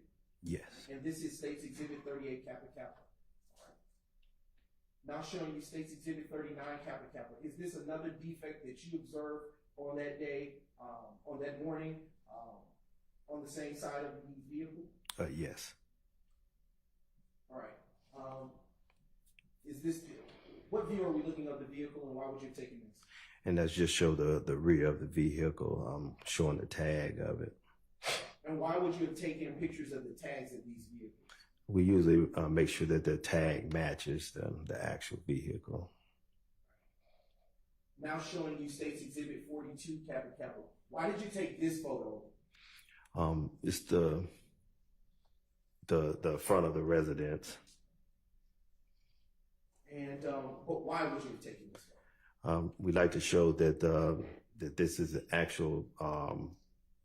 The photo of the residence is actually where majority of the damage is actually happening at. And now showing you State's Exhibit 43, Kappa Kappa. What is the purpose of this photo that he took? It shows that the front window of the residence had multiple gunshot damages to the window. On this photo alone, from this viewpoint, are you able to describe or count how many gunshot defects you see in this window? No. Showing you now State's Exhibit 44, Kappa Kappa. Using this photo, is this the same window that was shown in the prior exhibit? Yes. And from this, can you count for the jury how many defects you see to this front window here? 1, 2, 3. It looks like about 3.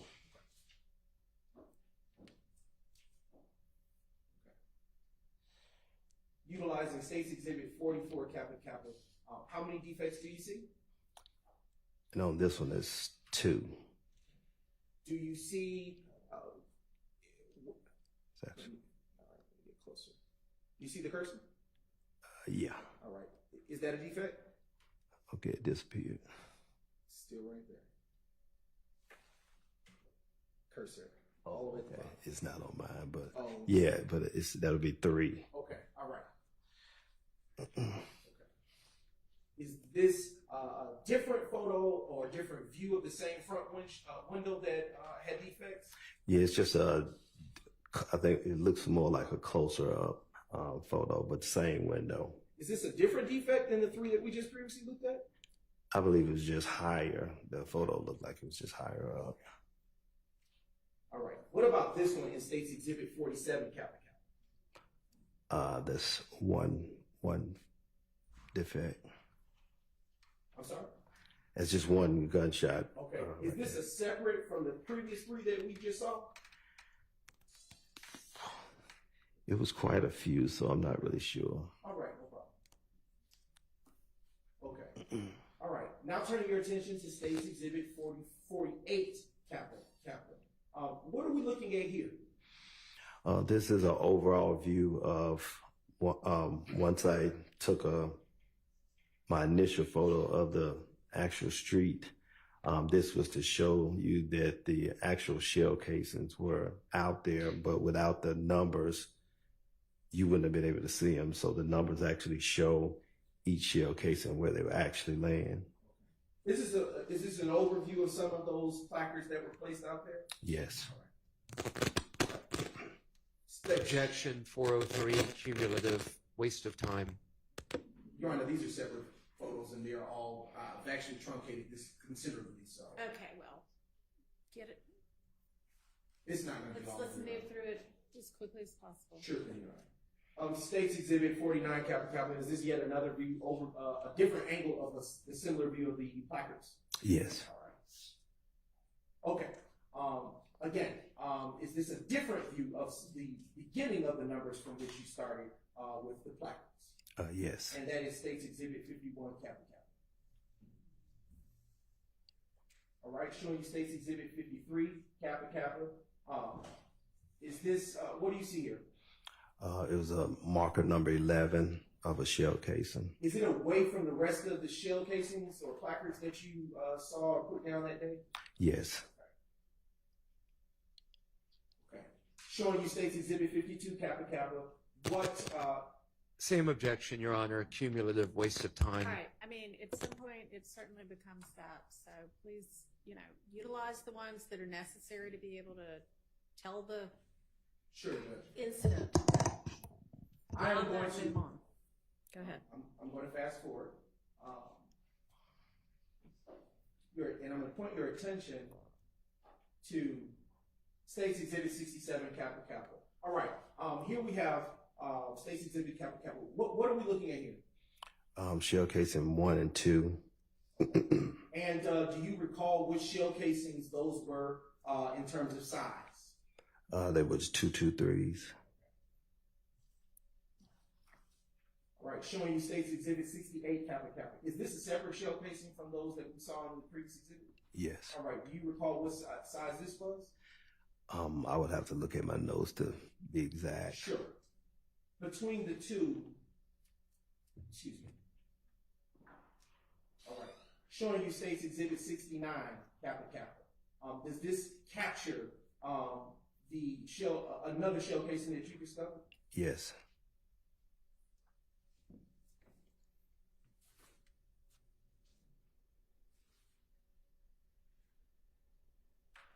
Showing you State's Exhibit 70, capital, capital. You put down another placard. Is this a different shell casing from the others? Yes. And does it go in sequential order to what number? Yes, it does. What does the shell casing's placards go in sequential? To what number do you stop? I stopped at number 34. Okay.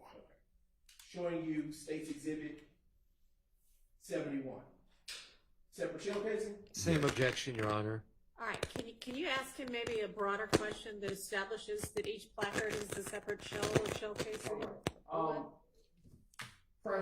Supervisor Turner, did you take pictures of each and every shell casing? Yes. All right. And did you take them by each placard? Yes. All right.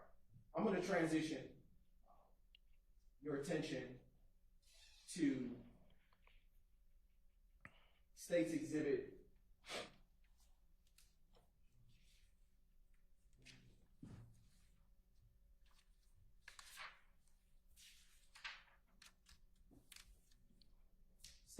101, capital, capital.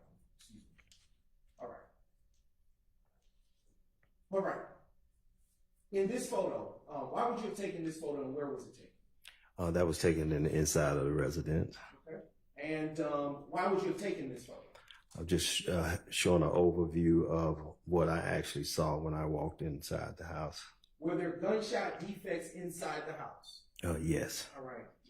Utilizing State's Exhibit 114, capital, capital, can you tell the ladies and gentlemen of the jury where you see those gunshot defects to be? In this photo, the gunshots are behind the couch. Are they? Is it fair to say they're on the couch? No, it's in the back of the couch. What is that where the cursor is pointing? And those are the gunshot holes. Okay. How many do you see? 2. Okay. Why would you have taken this photo in State's Exhibit 102, capital, capital? Because I took a photo of the window from the front. I also took from the inside of the house, showing the damages from the inside of the house. Showing you State's Exhibit 118, capital, capital. Do you see damages to the window in this photo? Yes. All right. How many defects do you see? I see 4. Showing you State's Exhibit 103, capital, capital. Do you see any defects to the home in this photograph? Yes. Where do you see it? It's in the wall, just in the middle of the lamp. All right. Is where the cursor is pointing where that defect that you're describing is positioned? Yes. All right. Showing you State's Exhibit 108, capital, capital. What are we looking at here? There's also a defect in the wall near I guess there's a horn on the wall. Showing you State's Exhibit 105, capital, capital. Do you see a defect in this photo? Yes. Were there multiple defects inside the home? Yes. Were there defects downstairs? Yes. Were there defects upstairs? I don't think so. Turning your attention to State's Exhibit 110. Do you see any defects in this photo? Yes. And that is 110, capital, capital. How many defects do you see in this photo upstairs? That's 3. I am turning your attention now to State's Exhibit 113, capital, capital. Do you see a defect in this photo? Yes. All right. And is that defect where the state's cursor is pointing? Yes. Showing you State's Exhibit 122, capital. Do you see any gunshot defects in this photo? Yes, below the picture on the wall. Showing you State's Exhibit 124, capital. Do you see any gunshot defects in this picture? Yes. How many do you see? 2. All right. Showing you now State's Exhibit 125, capital. Do you see any gunshot defects to the door in this photo? Yes. All right. Is that defect where the state's cursor is moving? Yes. Are all of those defects that you described noted? Well, excuse me. Are those photos that you took showing those defects noted in your crime scene record? Yes. Okay. And all of the defects that you saw, were there any placards next to the defects? No. Why wouldn't you put placards next to the defects? Usually the investigators didn't request any for those, for this actual case. The vehicles that were affected by the gunshot defects, what, if anything, does APD do anything with those vehicles? Yes. What we do is we impound the vehicle and then we search it later if that's something part of the investigation.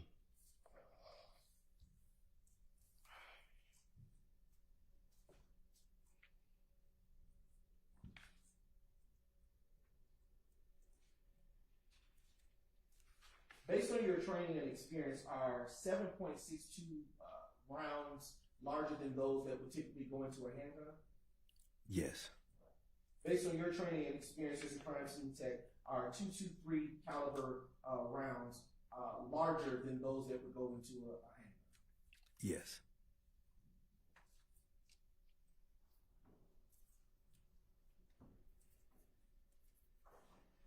Earlier you talked about the types of testing that is done on shell kits and evidence. Do you recall that? Yes.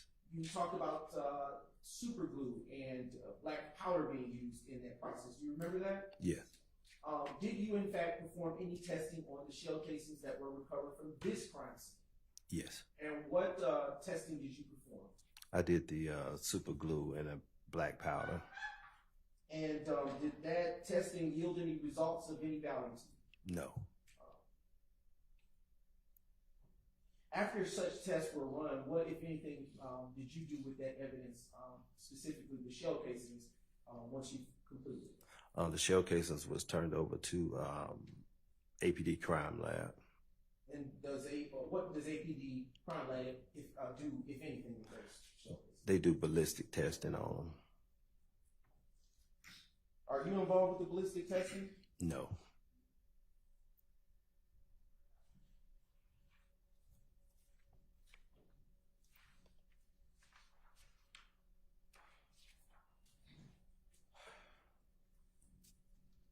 Supervisor Turner, you stated earlier that you prepare crime scene records. Do you recall that? Yes. Did you prepare one for this case? Yes. And did you create it at or near the time that you performed your particular part of this evidence logging? Yes. And would you recognize that crime scene record is shown today? Yes, I would. And I believe it is before you. It is identified as State's Exhibit 10 Kappa Kappa. Yes. And do you recall that being the exact crime scene record that you authored? Yes. Has it been changed in any way? No. Has it? Does it fairly and accurately represent the work that you did and the writings that you put in there at the time that you authored it? Yes. And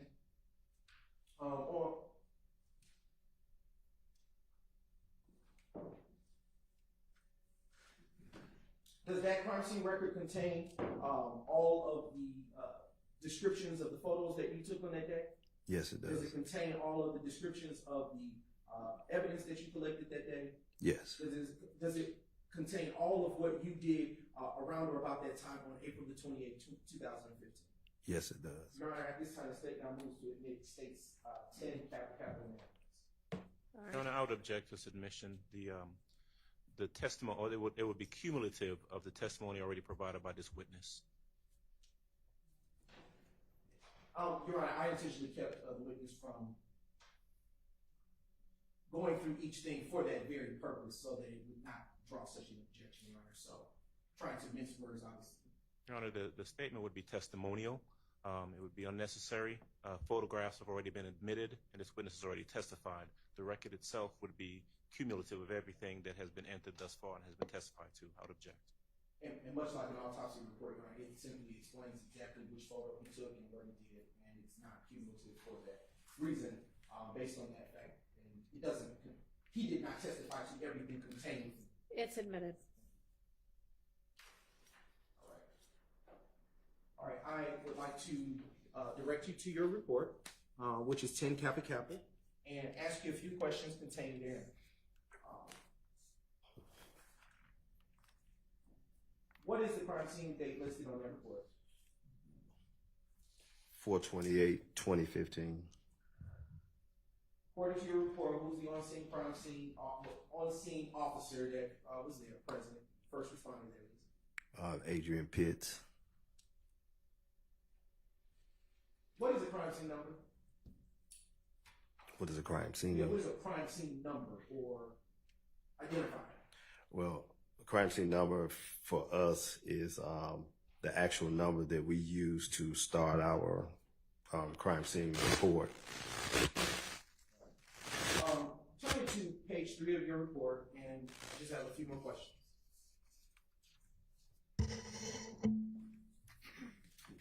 On that report, do you see something by the mention of artificial lighting?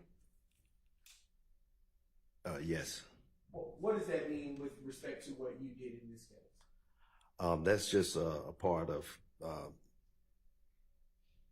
the camera that the set for that right there just shows that I use an actual bulb to take the photos because it's nighttime.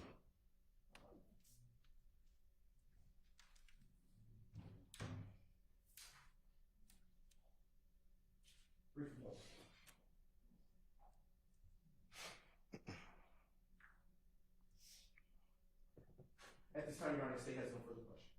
All right, do any of the defense attorneys have questions for this witness? On behalf of Mr. Williams, we have no questions.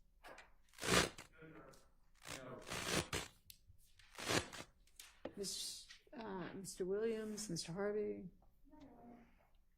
Okay, all right, thank you for your time. You are excused. And this is probably a good time to break for lunch.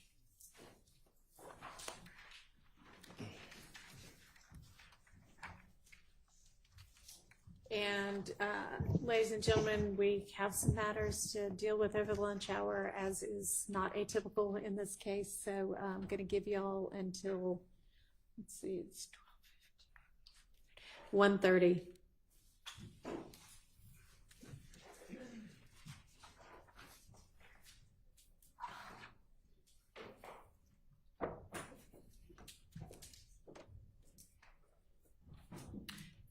Laura.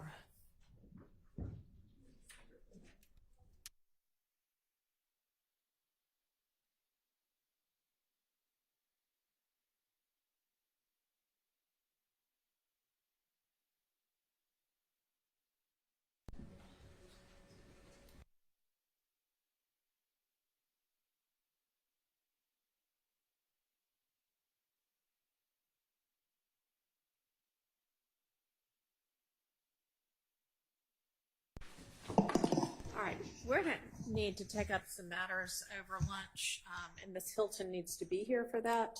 Is she readily available, or? I'm actually, when I saw the email, I was sending word to her to come over, and she's available to come over.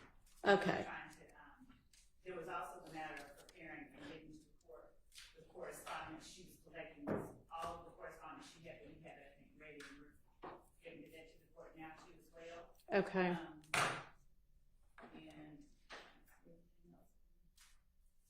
so we can address at lunch as soon as she gets here everything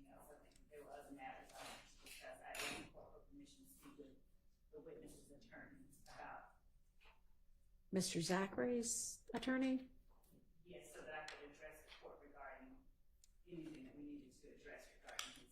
Okay, well, that's not what I wanted to address, but I need Miss Hilton here for it. Gotten a very interesting email. And I'm going to want to discuss it as a bench matter, but it is very difficult to have everybody huddle at the bench. So when Miss Hilton gets over for us to discuss that, I'm just going to ask that the media and the audience be excused, because you wouldn't normally hear what goes on with a bench conference. It'll be taken down for the record, but it's just too difficult to have a serious, involved conversation huddled around very little space. So why don't do you know whether the lunches are here? Why don't we take 30 minutes so that the defendants can eat lunch and then reconvene? Okay.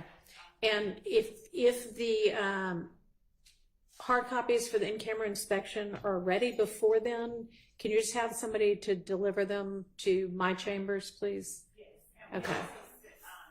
We combined them as Adobe PDFs. Is the court disinclined to receive them electronically? So y'all gave them to me electronically, I think on Wednesday or either Thursday morning. And I said, this is incredibly difficult to sort out electronically, which is why I asked for hard copies. So unless they are amazingly way easier to sort through and set parts aside now, yes, I'd like them as hard copies. So we are going to give the court hard copies, of course, but the court. Well, you say of course, but you were supposed to have given them to me this morning.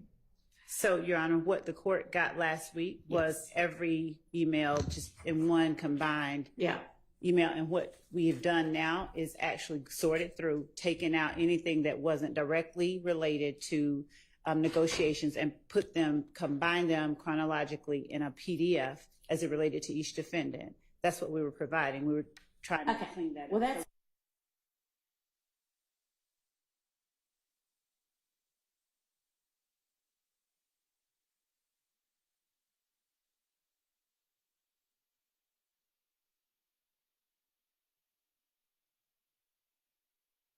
and I would like it at the lunch hour. Yes, Your Honor. Thank you. You're welcome. So we'll reconvene at 12:45.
Thank you. I hope y'all had a pleasant lunch. And the state has got their next witness in here. Let's go ahead and swear this witness.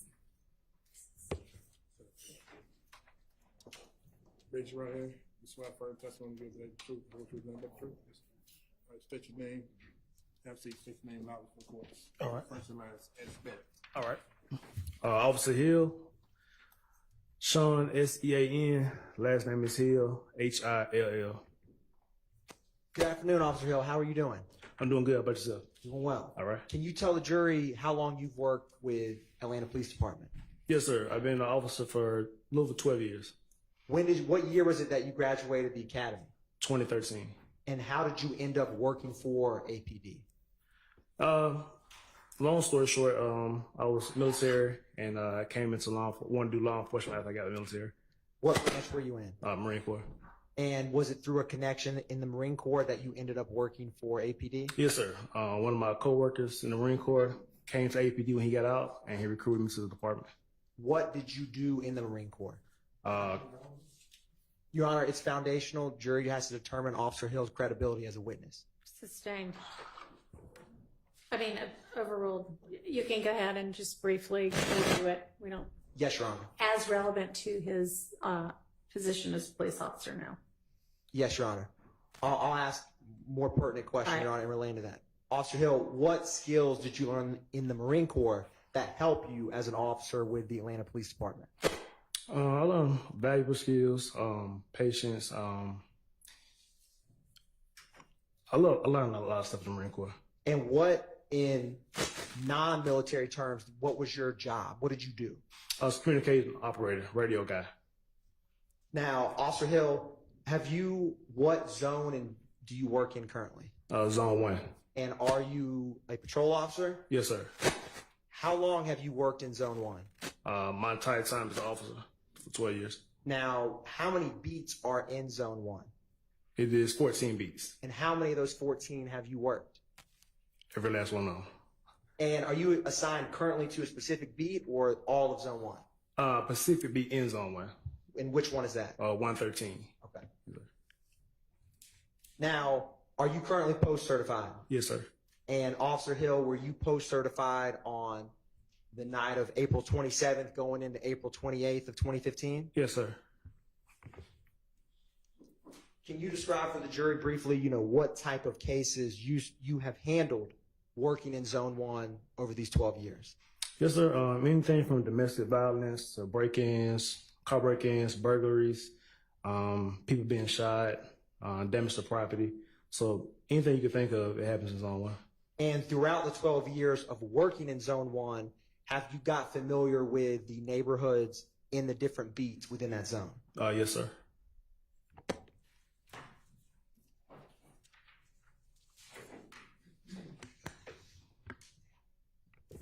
So I want to turn back to April 27th going into April 28th of 2015. What beat were you working back then? That was 110. And what precinct, or what's the precinct location for beat 110? It's off of Dunley Hollowell Parkway. How close, or what's the address on Donnelly Hollowell Parkway for that? Precinct is 2315. And are you familiar with Club Crucial? Yes, sir. How close is Club Crucial to that precinct that you were working that night? Maybe like a couple hundred yards. Now, what time or what was your shift, or were you working that day? Yes, sir. I was working that day, and my shift was at 10 p.m. that night to 7 in the morning the next day. So you would start 10 p.m. April 27th, going till 6 a.m. April 28th? Yes, sir. Now, were you in uniform? Yes. And would you have had a patrol car? Yes. And back then, did you ever have a partner, or were you working your single patrol car? Just solo. Okay. Now, coming on shift that night, do you remember ever responding to any calls that stood out? Yeah, we had a shots fired call, and I think a fight call at Club Crucial that night towards the beginning and middle of the shift. Rough ballpark, do you remember around what time that would have been? Between 12 and 1 in the morning. And did you respond to that call? Yes, sir. Did other officers respond? Yes, a lot. Now, when you're responding to Club Crucial, have you responded there before in the past? Yes.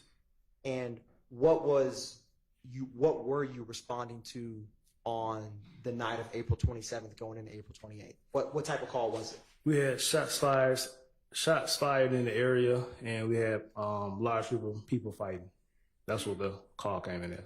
And how extensive was your involvement with that Club Crucial call midway through your shift? That night, my job was basically just to get everybody out safely. So I was out trying to get clear the parking lot and get everybody on the road. Now, after responding to Club Crucial, did that impact how the rest of your shift would go? Usually when we have incidents that happen at Crucial, they carry over into the neighborhood. So yes, we were on alert that night due to the shots fired in the fight that happened at Club Crucial. Now, Officer Hill, after you responded to, or let me ask you this, that night, because you were in beat 10, would you show up on, or would you be 1110 on a CAD report if you're working beat 10 in zone 1? Yes. And would other officers you said that there was 14 beats in zone 1, Mm-hmm. they would it be reflective of 1 through 14? Yes. Okay. Now, after you responded to Club Crucial, did you ever have the opportunity to go to 1903 Drew Drive? Yes, I responded to a call at 1903 Drew Drive later that morning, like around about 5 that morning. After you'd responded to Club Crucial? Yes. Now, what area had you been to Drew Drive in that area before? Yes. And by this point, it'd be April 28th, 5 in the morning, about around that time when you responded to Drew Drive? Yes, sir. Back then, in April 28th of 2015, how would you describe that area that Drew Drive is within your beat? It was a quiet area, nice, fairly new, renovated. So we didn't really get too many calls in that area. What type of calls had you responded to in that area when you responded that morning? Because relevance. Your Honor, it's setting a background for Officer Hill's familiarity with his specific beat that night of the shooting. Sustained. Now, Officer Hill, when you responded to Drew Drive, how far was it from your precinct?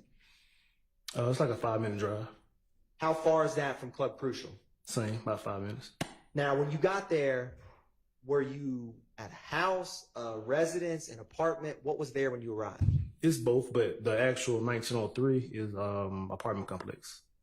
And when you got there, was it light out or dark out when you first got there? No, it was dark. And I wanted to, or let me ask you this. When you first got there, who did you see or encounter? The caller, Miss Battle. Okay. And was there anyone else other than Miss Battle that you interacted with when you first got on scene? Not initially. Now, Officer Hill, without mentioning what she told you, what was... And I'm also gonna, I don't know, we haven't talked about this before, but please just refer to her by her last name, okay? Okay. And I don't know that you've done anything other than that, but... Yes, Your Honor. Okay. Officer Hill, without stating what Miss Battle told you, what was her demeanor when you encountered her? She seemed like she was frightened, scared. And did you talk with her outside or inside that apartment, if you remember? I don't remember that at the moment. That's all right. Now, after speaking with her, did you go anywhere within that apartment complex? Yes. Where did you go? I went to the call. Her apartment was damaged from a rear balcony. So when I entered the apartment, I went to the direction of the rear balcony. She pointed out where her damages were. And we was like in the living room area by the balcony. And was her apartment, was it on the first floor, second floor? Or? First floor. Now, did you know before speaking with Miss Battle what kind of call you were responding to initially? Yes. What kind of call was that? It was a shots fired call. Now, Officer Hill, I want to approach you with what's been marked as State's Exhibits 3 Lima Lima through 64 Lima Lima.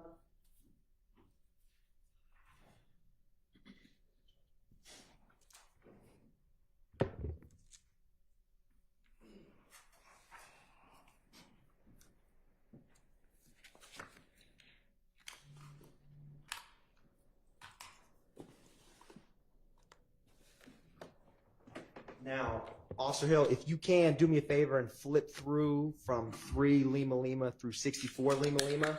And when you're done, just look up at me.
Yes, sir.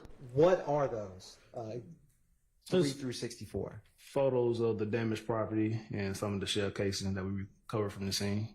Are they a fair and accurate of the photographs and the scene that you responded to on April 28, 2015? Yes, sir.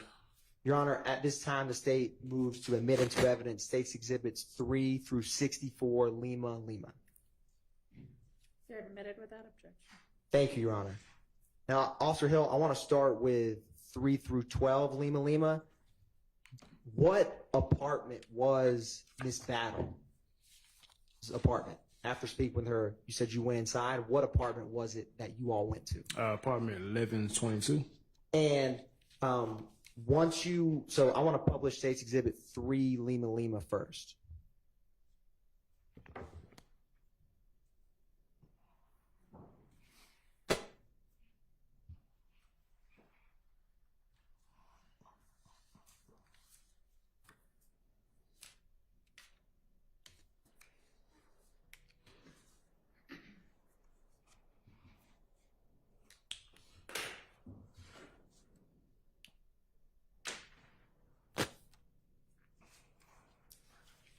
Now, Officer Hill, you had said she was on the first floor, apartment 1122, Yeah, yes, sir.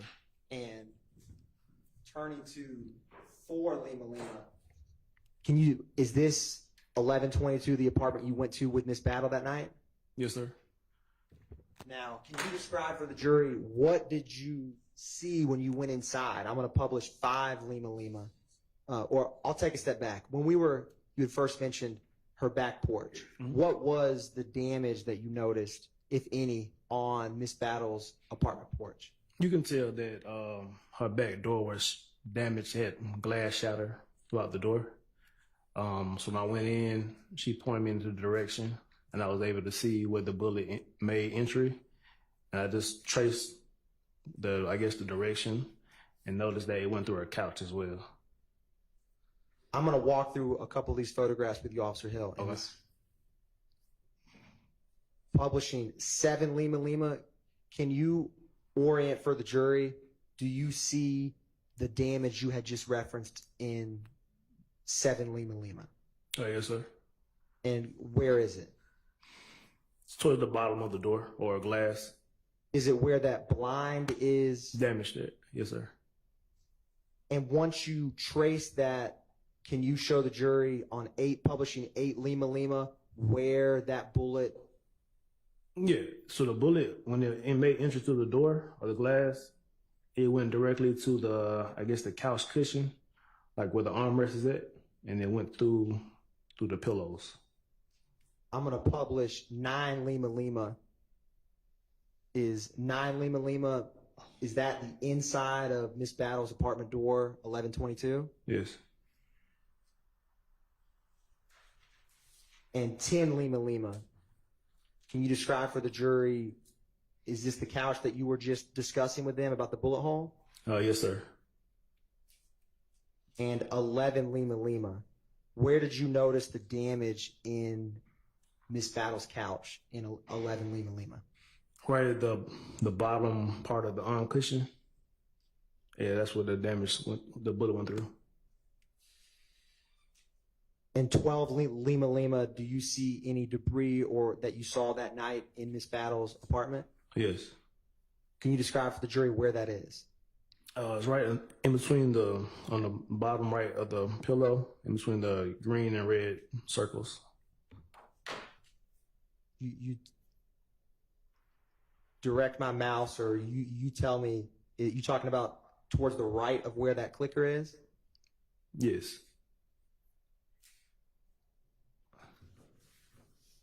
Now, was anyone else in the apartment with Miss Battle when you were walking through with her to see the damage? Not that I seen, though. Did you ever become aware of any other apartments that were damaged? Yeah, so after I got finished talking with Miss Battle, I walked outside where her bathroom was at and just cased the area, and that's when I seen several other shell casings outside of apartment 1120. Now, is apartment 1120, is that right next door to Miss Battle's apartment? Yes. Now, after you looked through Miss Battle's and saw these additional shell casings, was the lighting better or worse in terms of natural sunlight by that time? Still about the same at that time. And so when you first came on scene, it was dark out. Mhm. And did you notice the shell casings as the lighting got better? So as I waited for the ID set to come out, take pictures of the damages, by that time it became daylight. So that's when I noticed several more shell cases in the middle of the street. Now, would you have been the officer who radioed for ID to come out to 1903 Drew Drive? Yes, sir. And did a crime scene tech arrive? Yes. Now, after realizing this additional damage, was anyone in apartment 1120? Initially, I didn't know. So we did try to do a knock and talk, make sure nobody wasn't injured inside the home or possibly deceased. So I was able to get the maintenance man of the complex to let me in for me to do a welfare check of the home. After I did the welfare check, I realized no one was in the home, so we secured the door and exited. Now, I want to talk to you about what you saw inside apartment 1120. So I'm publishing 13 Lima Lima. Is this the inside of the outside of apartment 1120 next door to Miss Battles? Yes. Now, Officer Hill, was there also, or can you describe for the jury what I'm going to publish 15 Lima Lima? Is this the outside of apartment 1120? Yes. And what type of damage was in that apartment? This apartment had a lot more damage to the glass, the windows. You can tell that more bullets hit this home compared to Miss Battles. I'm showing you 16 Lima Lima, and I'm going to turn to 17 Lima Lima. What is that at the base of the door outside apartment 1120 on the ground? Appears to be a shell casing. And is there any glass that you see on the ground? Yes. Is that from shattered glass from bullets going through that back patio door? Yes. And is that a close-up 18 Lima Lima, Officer Hill, of what we were just discussing? Yes. Now, is 19 Lima Lima, is this the inside of apartment 1120? That's correct. Publishing 20 Lima Lima, was there any damage in the kitchen area of this apartment when you went inside to inspect it? Yes. And looking at 21 Lima Lima, what do you see in this photograph inside the kitchen of apartment 1120? The oven was damaged from the bullets. Was anyone shot inside apartment 1120 when you were there that night? No.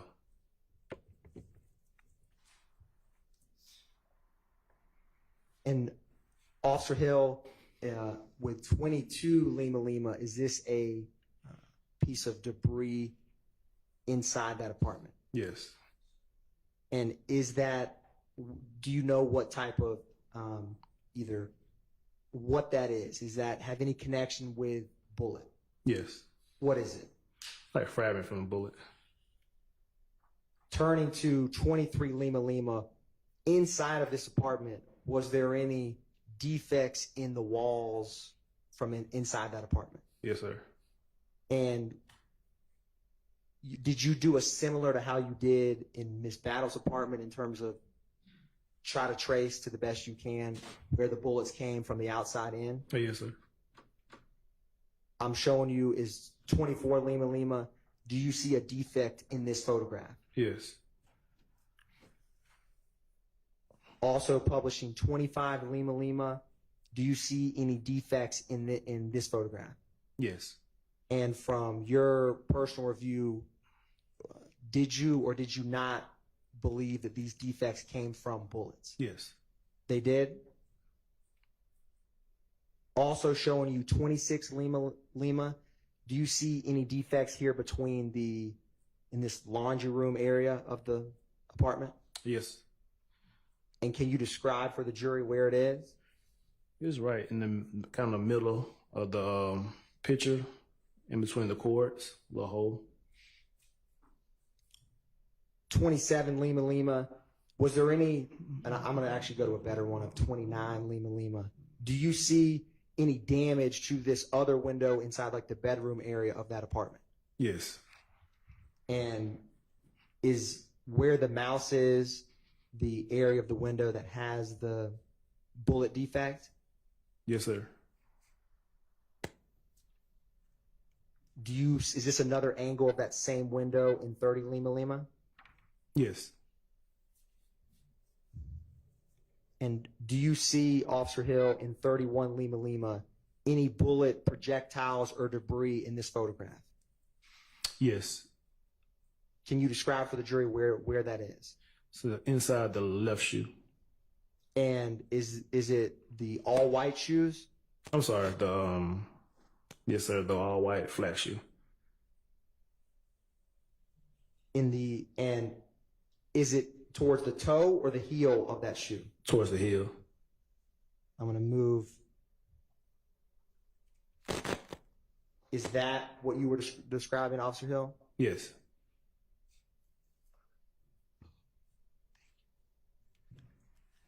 Now, Officer Hill, once you looked in apartments 1120 and apartments 1122, did you ever go outside into the street area at 1903 Drew Drive? Yes. And what did you see outside in the street, outside of those back porches of those apartments? Several shell casings. And by several, how many shell casings did you see roughly outside in the street? I would say over 20 at that time. Turning or publishing 62 Lima Lima, can you describe for the jury in general what this photograph depicts? Yeah, so everywhere you see a yellow marking on the ground is where we recovered a shell casing from. So are all of these yellow placards in the street outside of 1903 Drew Drive indicative of shell casings or projectiles in the street? Yes. Publishing 63 Lima Lima, is this another view of those shell casings in the street?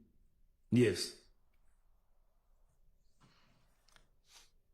Now, Officer Hill, while the crime scene tech was there, there's a number, or how many, well, I'll do this.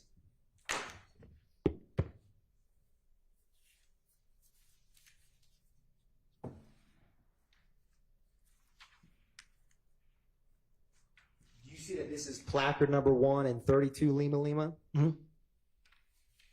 I'm going to publish 61 Lima Lima.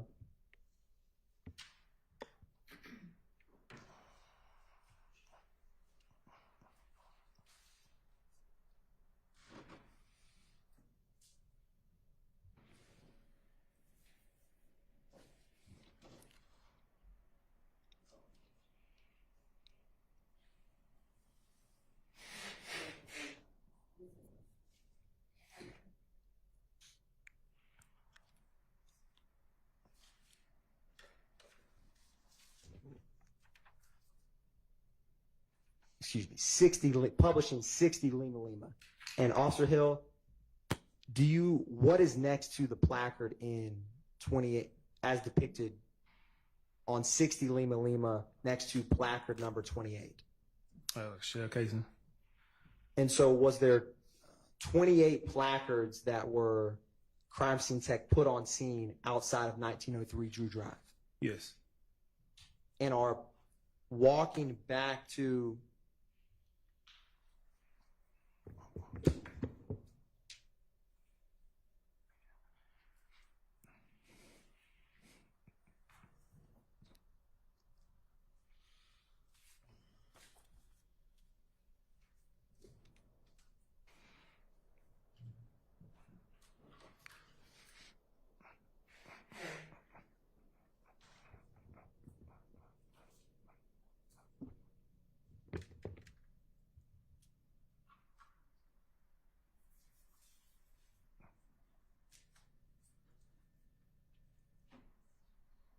Now, while I'm getting that pulled up, I wanted to take a step back. When you were at Club Crucial, do you know what time that fight commenced before you went to Drew Drive? Do I remember what time the fight started? Correct. Oh, we got the call around between maybe 1:30. So it happened before that. And while you were out on scene, were any suspects identified from Club Crucial that you responded to? Not for me, no sir. And if you had to ballpark, how long were you personally, on that scene? Was it 30 minutes? Was it an hour, 2 hours? It was between 20 and 30 minutes. And were you able to do anything or take any steps to identify who was fighting at Club Crucial? No. Were you able to do anything to identify who was shooting? No. And that time of night, is Club Crucial crowded or not crowded? Crowded. And after there's a shooting, is it easy or difficult to gather information when Club Crucial's crowded and there's a shooting? No, it's difficult. Overruled. You may answer, Officer Hill. It's difficult at that time. Why is it difficult? Why is it difficult to gather information in that environment? Multiple people running, trying to get out the way, trying to get home, get safe. So a lot of times people are not trying to talk to us or answer any questions. And is the parking lot of Club Crucial in close or not in close proximity to where people would come out if everyone was leaving the establishment? Yes. Is it close or Close. not close? No, it's close, yeah.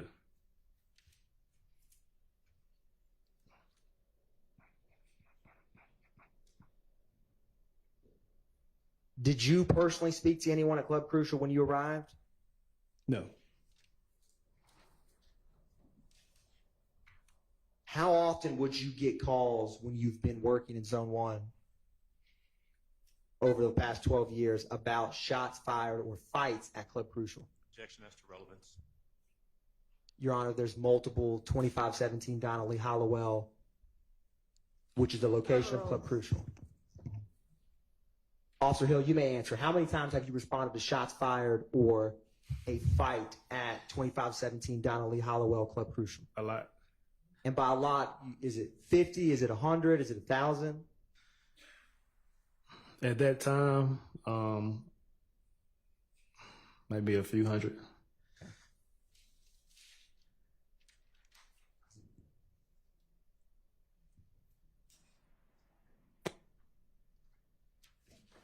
Now, should be coming up momentarily, Officer Hill. So we started with placard 1, and then I showed you placard 28. I'm not going to go through every one, but I wanted to cycle through a couple to talk about with the jury.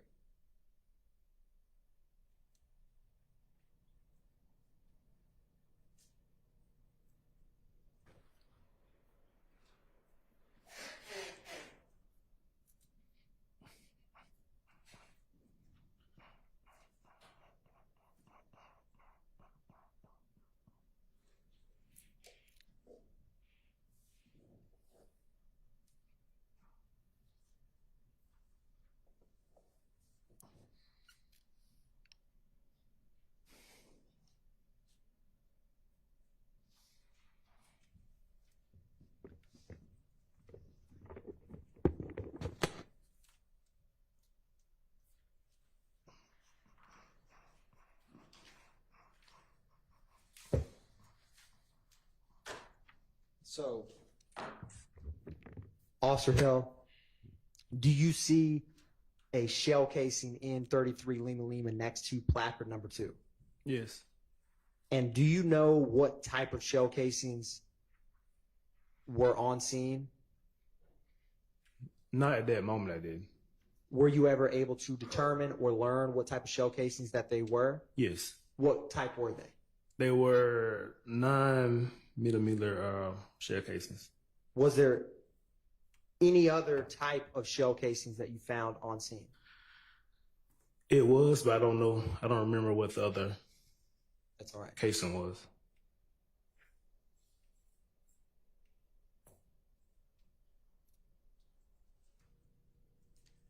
Going back to placard number 4, which is 35 Lima Lima. Where is the shell casing in 35 Lima Lima in relation to that vehicle? Right underneath the tire. And so were the shell casings that were in the street, were some underneath vehicles, some were they scattered throughout Jew Drive, or were they not? Yes, they were scattered out throughout the Jew Drive. Now, when you work, since you've been working in Zone 1, at least in regards to night shift, when you come on at 10 and leave at 6 a.m., when do calls typically tend to die down? What part of the night? Towards the end, so anytime after 4 on out, it tends to die down. When's like the most busiest time on shift? When we first come on, like around 10 and 12. And when you got to the scene, roughly again, what time was it when you first met Miss Battle? A little bit after 5. Was there many people out at that time? No.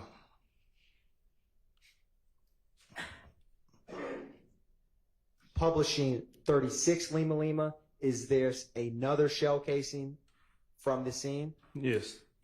I'm going to jump to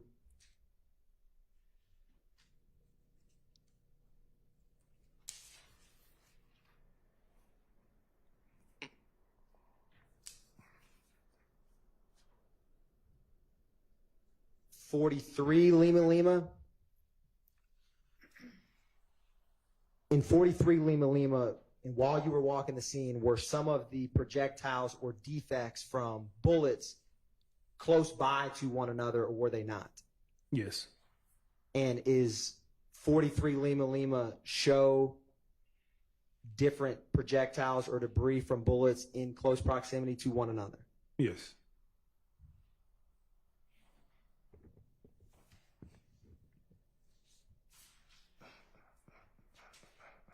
I'm going to turn back to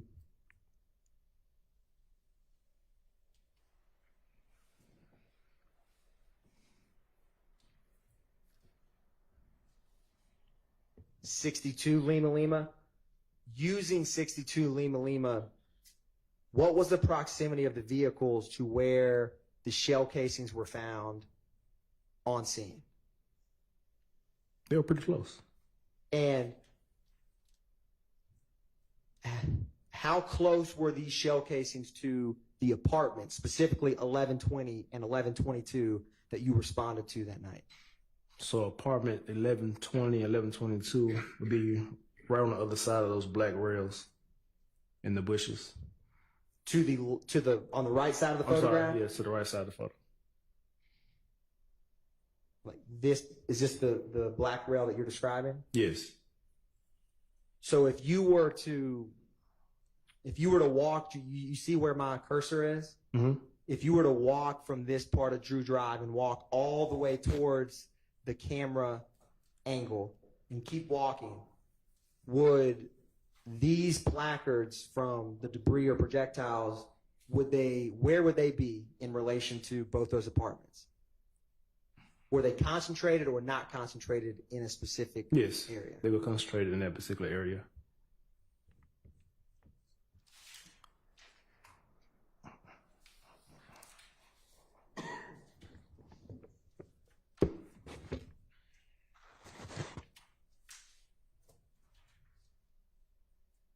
Now, did you ever look or try to find any surveillance videos at this apartment complex? We did canvass for surveillance footage, but we were able to locate any at that time. Were you able to ever find or locate any eyewitnesses when you were on scene? No.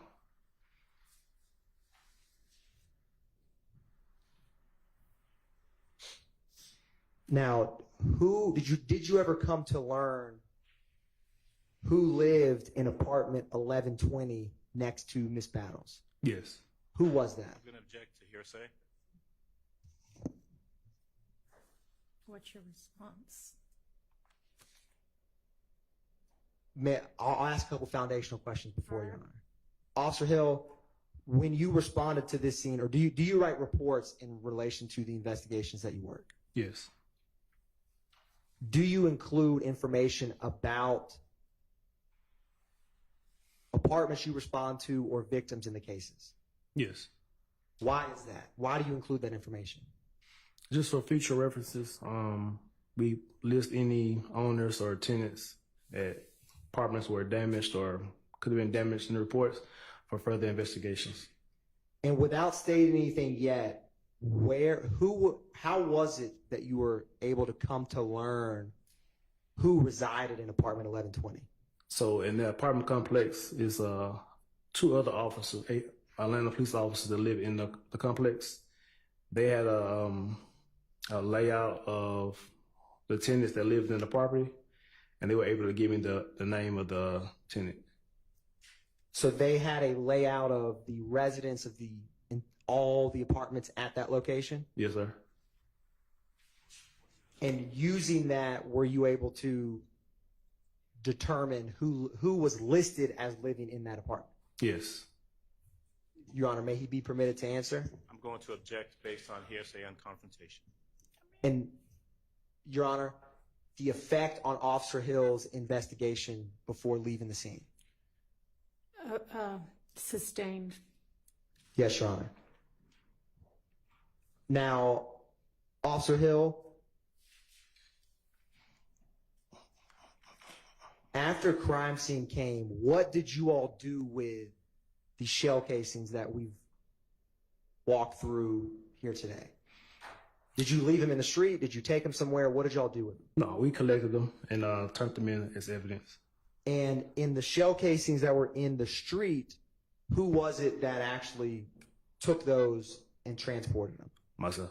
And where did you take them? So our property building, and that's where we take all evidence and properties.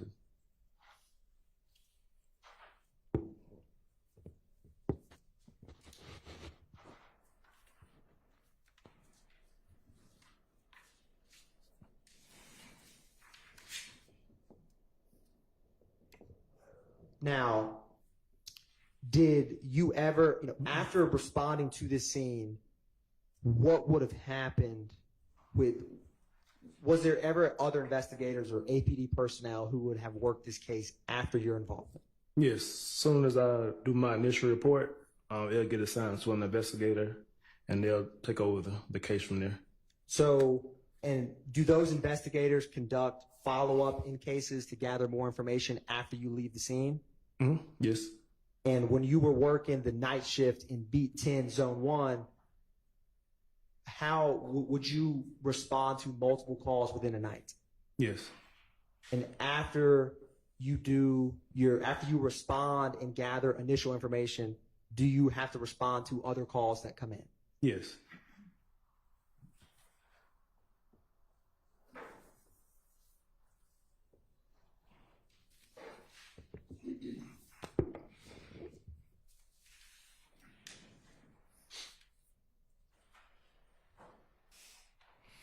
Did the owner of that home ever come in to report those shots and damage sustained at apartment 1120? Not that night, not to me, no.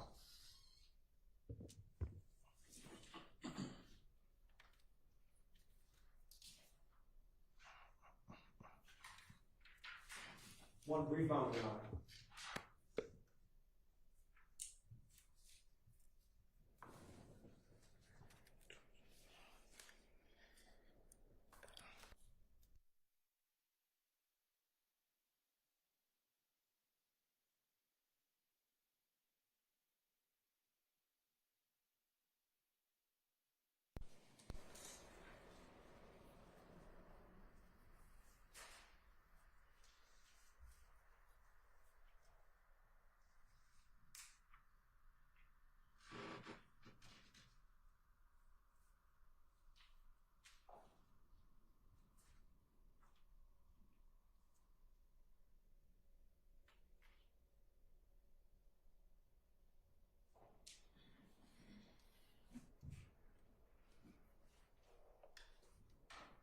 Your Honor, no further questions for Officer Hill at this time.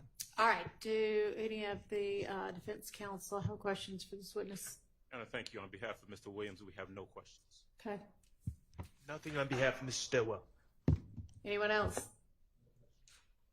No questions. All right, officer, thank you for your time. You're excused. Thank you. We ready for the next witness? Yes, Your Honor. The state calls senior analyst Courtney Daniels to the stand. All right.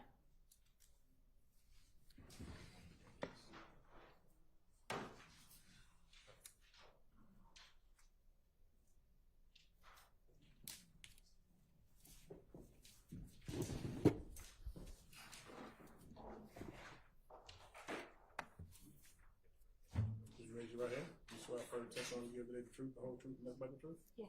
Have a seat. State spell the first and last name for the court. Slide into the mic, please. Courtney Daniels, Daniels.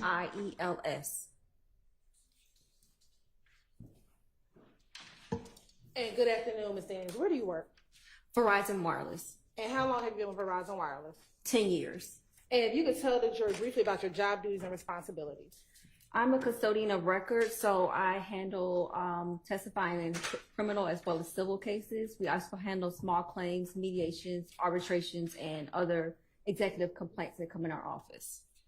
And you said that you're the custodian of records. What type of documents would be within your purview that you testify to?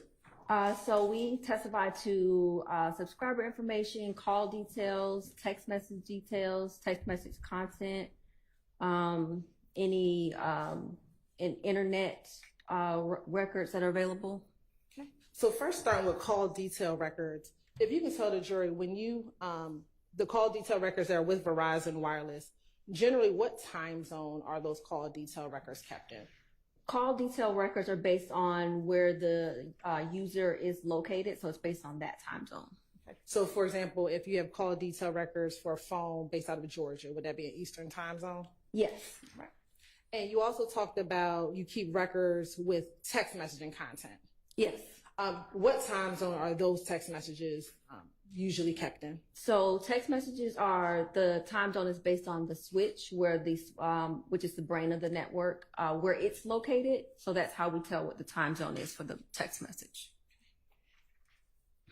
And the documents that you talked about that you may testify to, are those documents kept in the regular course of Verizon business? Yes. And is the information contained within those records made at or near the time in which the calls or texts are made? Yes. Specifically, we talked about subscriber information. Is that document kept within the regular course of Verizon business? Yes. And we talked about the call detail records, same question, kept in the regular and ordinary course of Verizon business? Yes. And then text message content, are those kept in the regular and ordinary course of Verizon business? Yes. With the call detail records, do you also provide cell site information? When requested, yes. Okay. And what is cell site information? Cell site information tells us what towers were involved and the locations of those cell towers. Now, with Verizon Wireless, do you have prepaid and postpaid accounts? Yes. If you could tell the jury what's a prepaid account versus a postpaid account.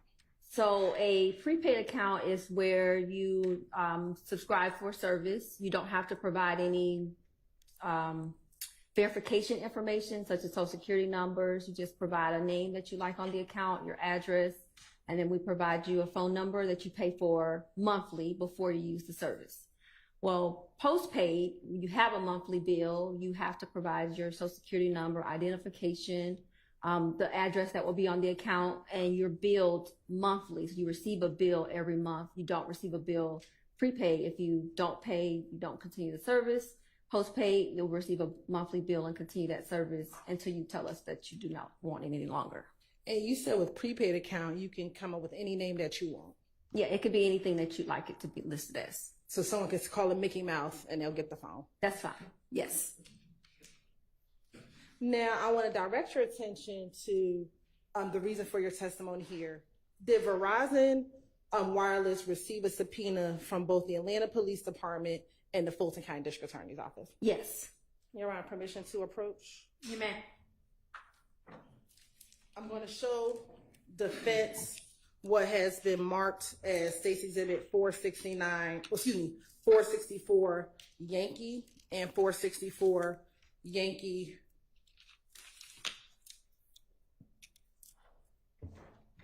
Alpha and Delta.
464 Yankee Alpha and 464 Yankee Delta.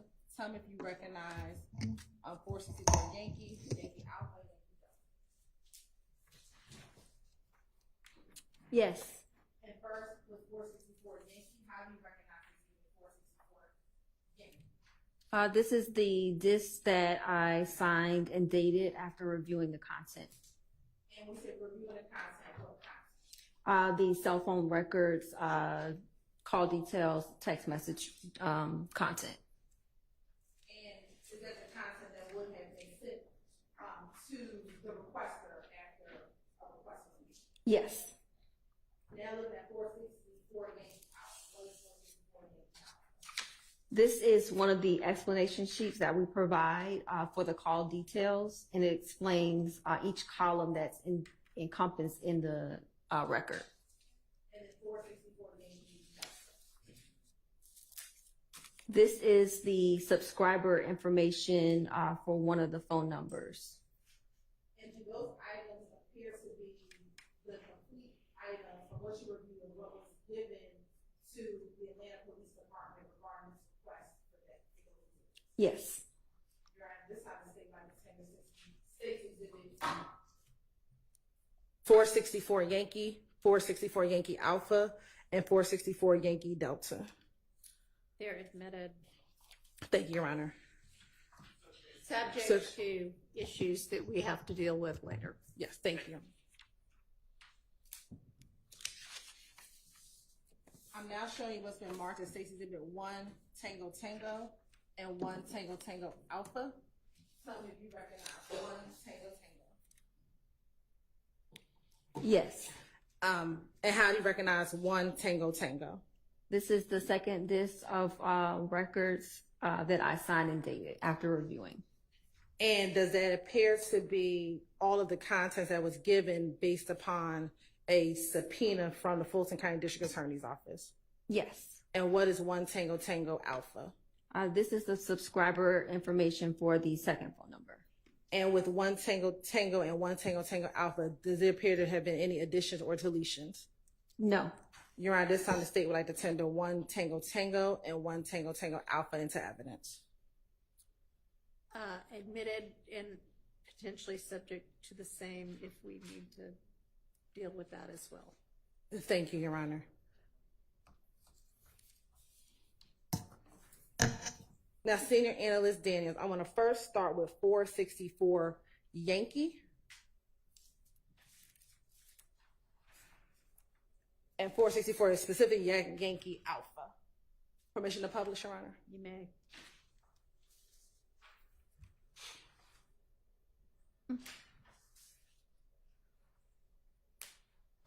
Now, looking at 464 Yankee Alpha, if you can explain to the jury, what are we looking at 464 Yankee Alpha?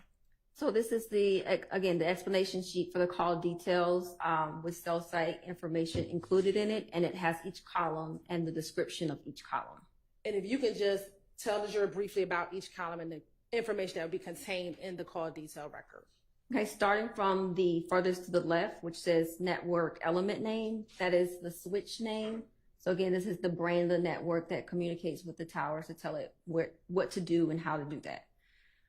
The second column to the right of that column would be mobile directory number. So this is what our target number is, or what the requester asks for the number to be searched.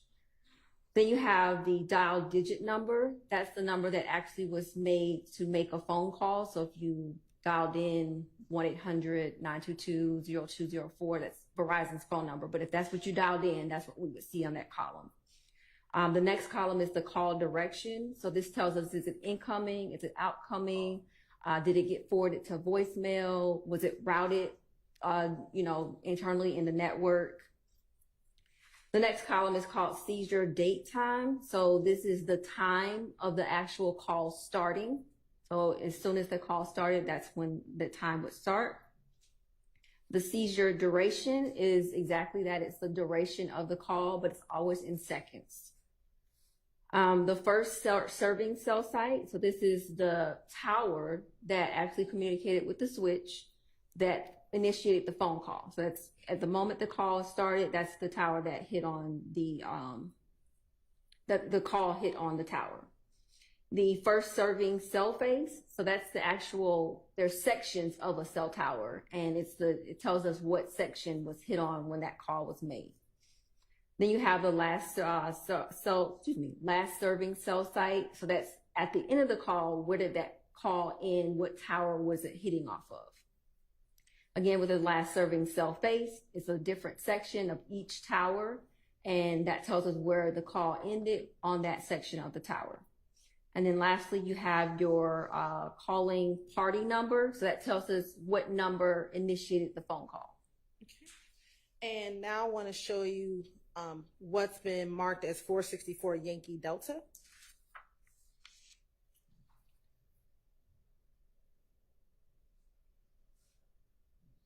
And while that's pulling up, let me ask you, for this record in 464 Yankee Delta, who was the requester of this request? I'm sorry, what agency? Better question. This was for the done by the Atlanta Police Department. And when was this request made? It was made on August 26, 2015. Now, looking at 464 Yankee Delta, can you please tell the jury what? We can scroll in.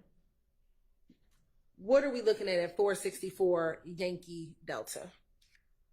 So this is the subscriber information. And what information is contained on the subscriber information sheet? So you have the first column, which is, again, that target phone number that was requested. And what was the target phone number in this case? This one was 470-217-6080.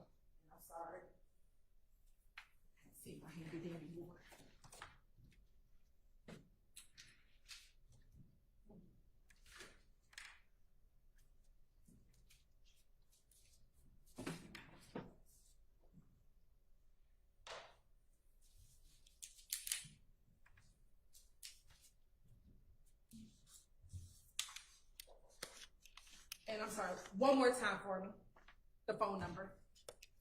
Sorry, it's 470-217-6080. And in the second column, column B, what information is contained in that column? That is the account number for the account. And column C? It's the name that's listed on the account. And what was that name? Sean Hall. And is this a prepaid or a postpaid account? This is a prepaid account. So is that same concept? Sean Hall could be the person, or it could be any name that they chose? Correct. And when it says please forward to reseller, what does that mean? The reason you see that there is if you look at the effective date, the request was made from January 1st, 2015 to August 26, 2015. So at the time of May 2015, Verizon Wireless no longer had that phone number. It was with a different carrier. So that's why you see from July 21st, 2015 to July 21st, 2015, it's with a different carrier, not with Verizon Wireless. And how long did Verizon have this particular phone number? A little less than a year. And is that December 2014, December 9th, 2014 through May 31st, 2015 timeframe? Correct.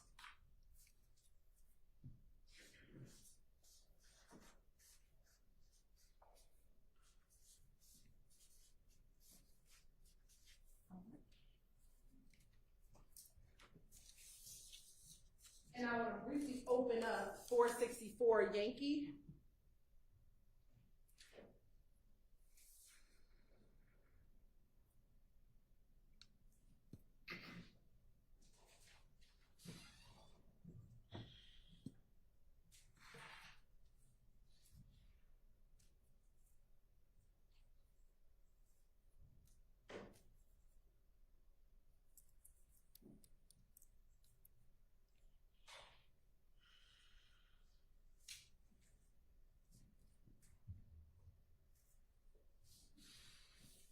And we're not going to go through this record, but I want to ask you a question once this is published.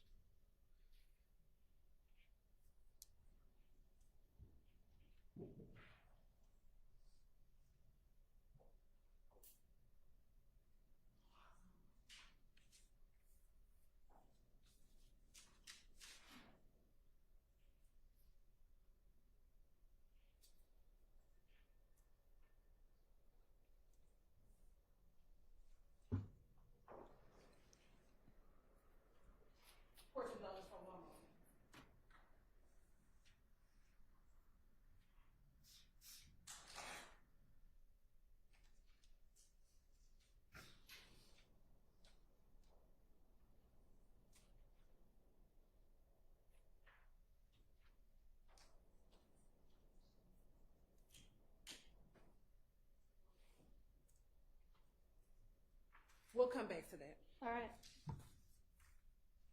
Now looking at State's Exhibit 1, Tango Tango. And publishing 1 Tango Tango Alpha.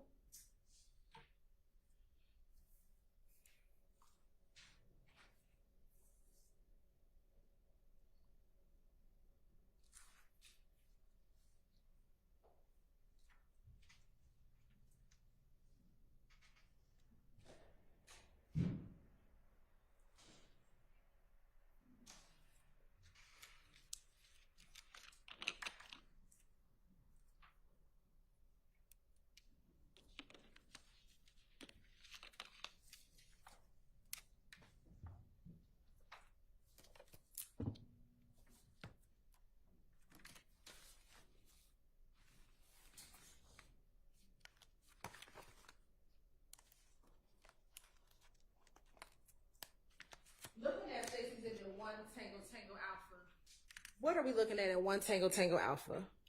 This is the subscriber information for the second phone number. Okay. And for this record, when was this request made? This request was made February 11th, 2022. And who made this request? This was done by the Fulton County District Attorney's Office. Okay. And looking at 1 Tango Tango Alpha, what is contained in column A? Column A is the target number that was provided by the requester to search.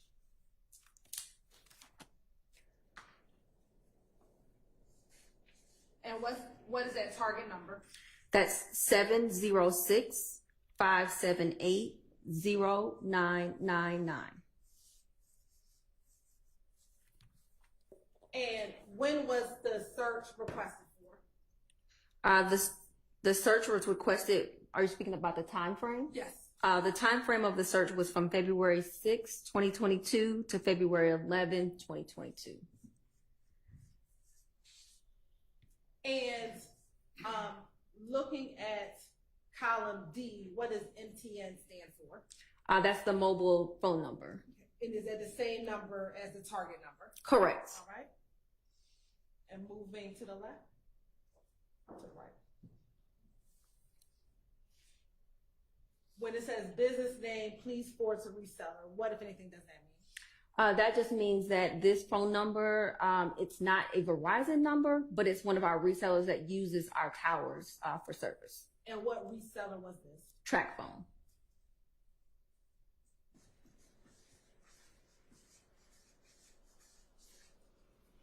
And when it says MTN effective date, what does that mean? That's just telling us the start of the phone number when it was started.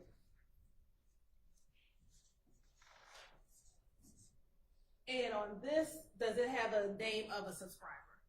No, because it's a track phone, so it's not our customer.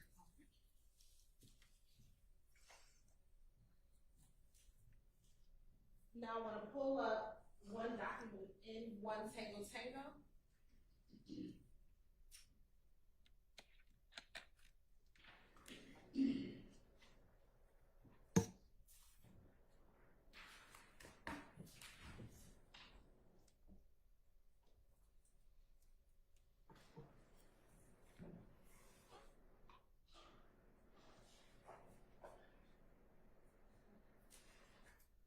I would like for you, if you can, to please, what are we looking at in 1 Tango Tango?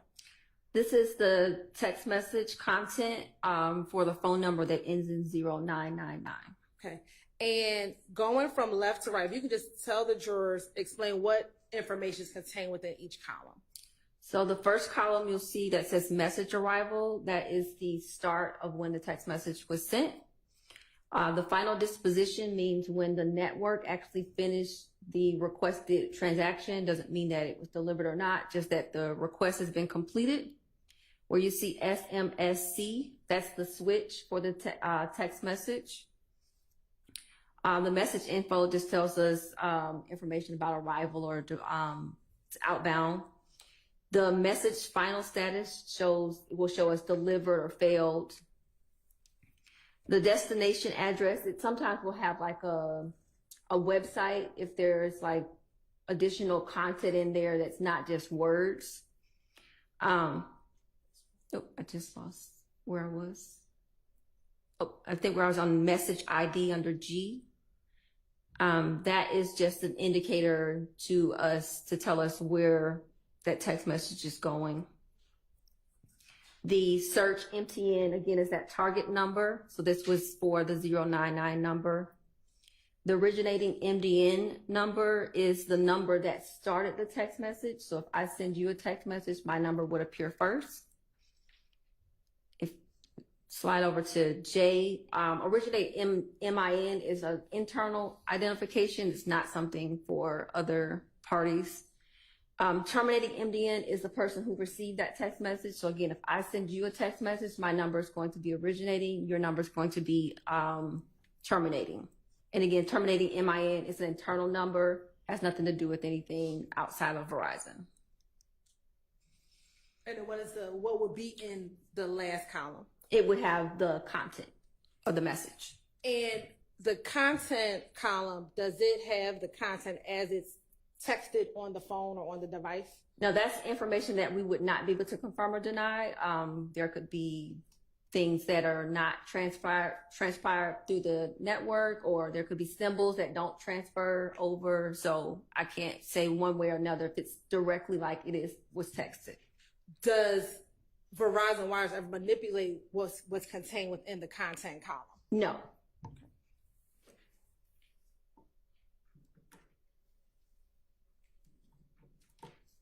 All right. Court's indulgence for one moment.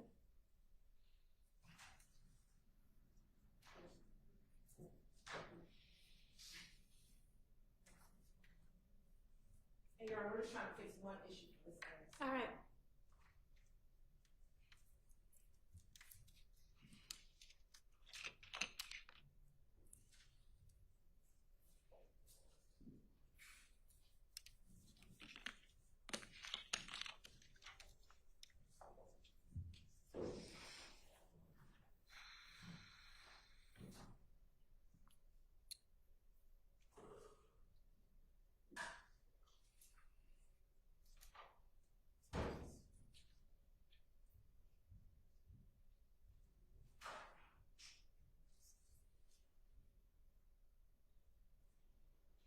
Your Honor, we're going to publish 464.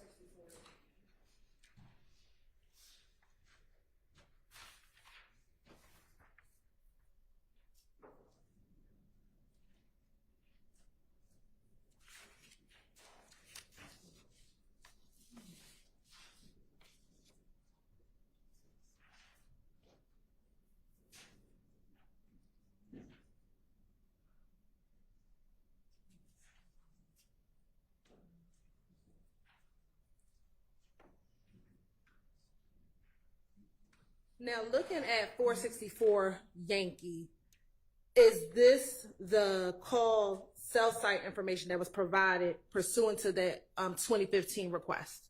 Yes. Okay, and is the information within this document consistent with the information that you discussed, which was in 464 Yankee Alpha? Yes.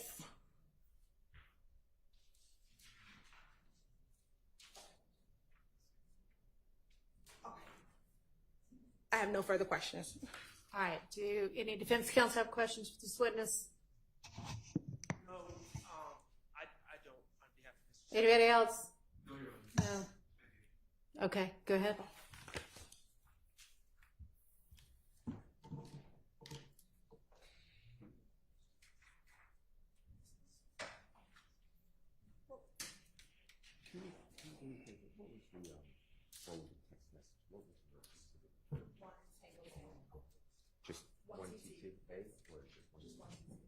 Thank you, Your Honor.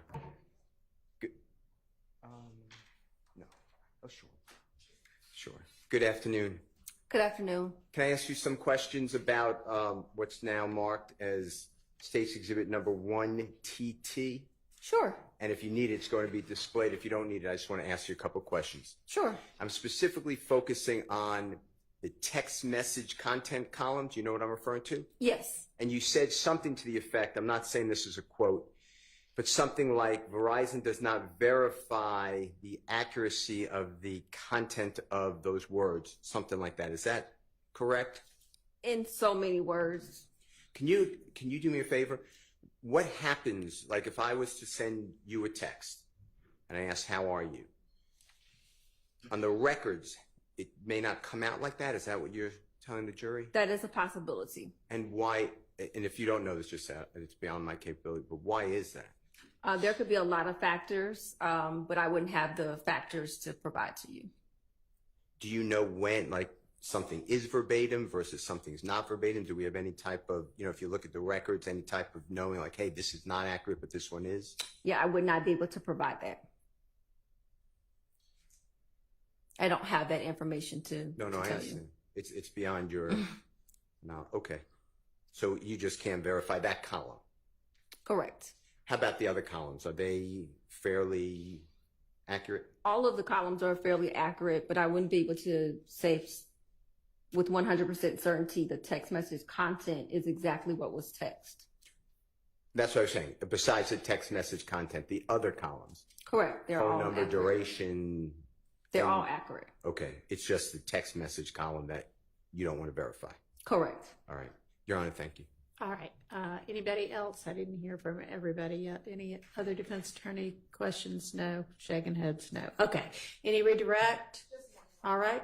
With the text message content, although you can't say that's what was put in the phone, the content that is there, where does that come from? It comes from what was sent through the network, through the switch. Okay, so it's still information, just not right. Okay. Is it? You may rephrase. Thank you, Your Honor. Is it possible it's not the entire text or parts of the text? Sounds like it does. Yeah. Sustained. Let me ask a better question. What do you mean by the fact that it would come in what you just said? What I mean is that once a text message is sent through the switch, through the net, which is the network, it is then sent to the other party. When that message is transpired in our content detail, we can't say that there were symbols left out or symbols that are added because we use emojis or pictures in there. So I can't say, yes, there's the whole message, or no, it's not the whole message, because there are other things that can go on to make it where you can't read it, like it's not legible. Okay. Thank you.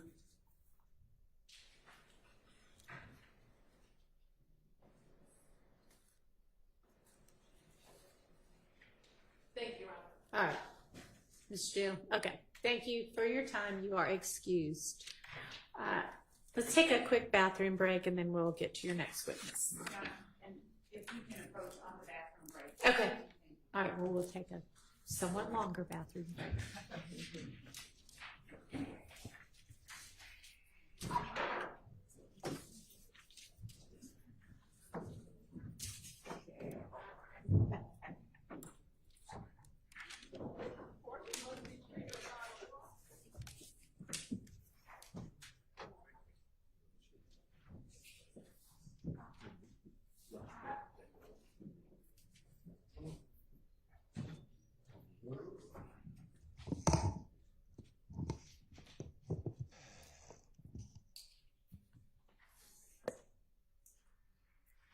May we approach at the bench with a member of the defense? So Sure. Yes, and if y'all are finished with that easily, y'all can go ahead and take it down. Yes. I also have a brief evidentiary matter that I'd like to discuss outside the presence of the jury. Okay.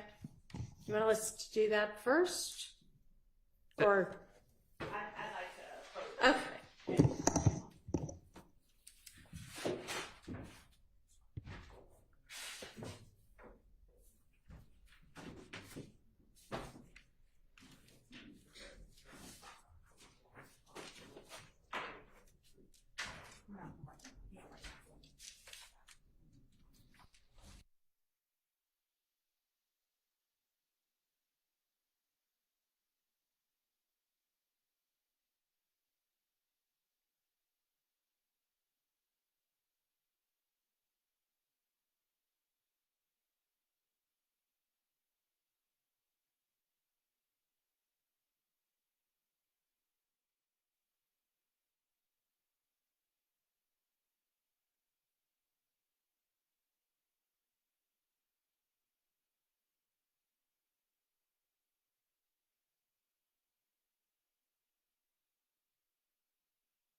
Yeah, I think a couple of the jurors are gonna come grab their things that they might have left out here, and I'm gonna excuse them for the day. So let's let them do that, and then we'll take the recess, and then we'll reconvene.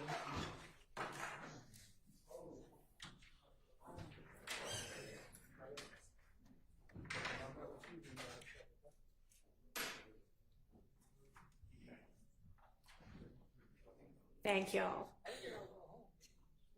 Didn't know that when I sent y'all out for the break.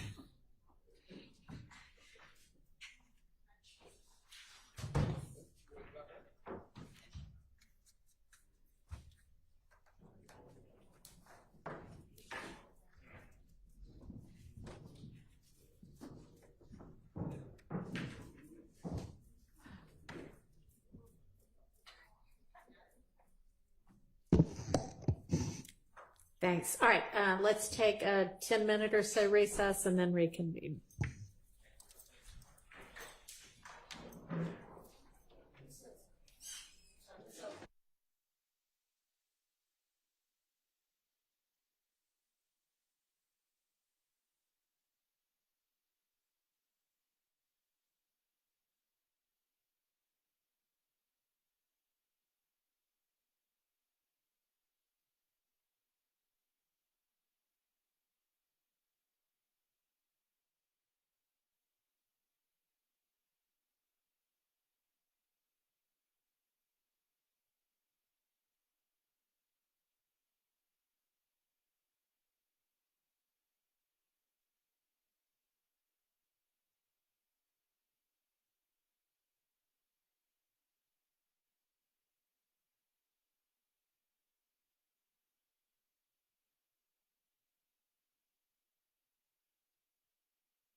I've got these 2, 3, 4, 5, 6 kind of stacks of the correspondence between the state and various attorneys for co-defendants who've pled.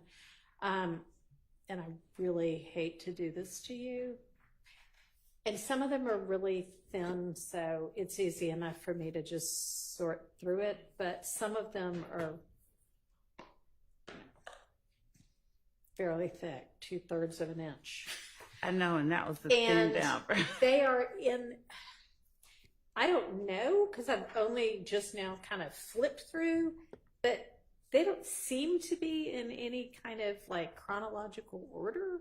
But it may be that, you know, something is like a string that started in 2022 and goes all the way through to 2024. I don't know, maybe.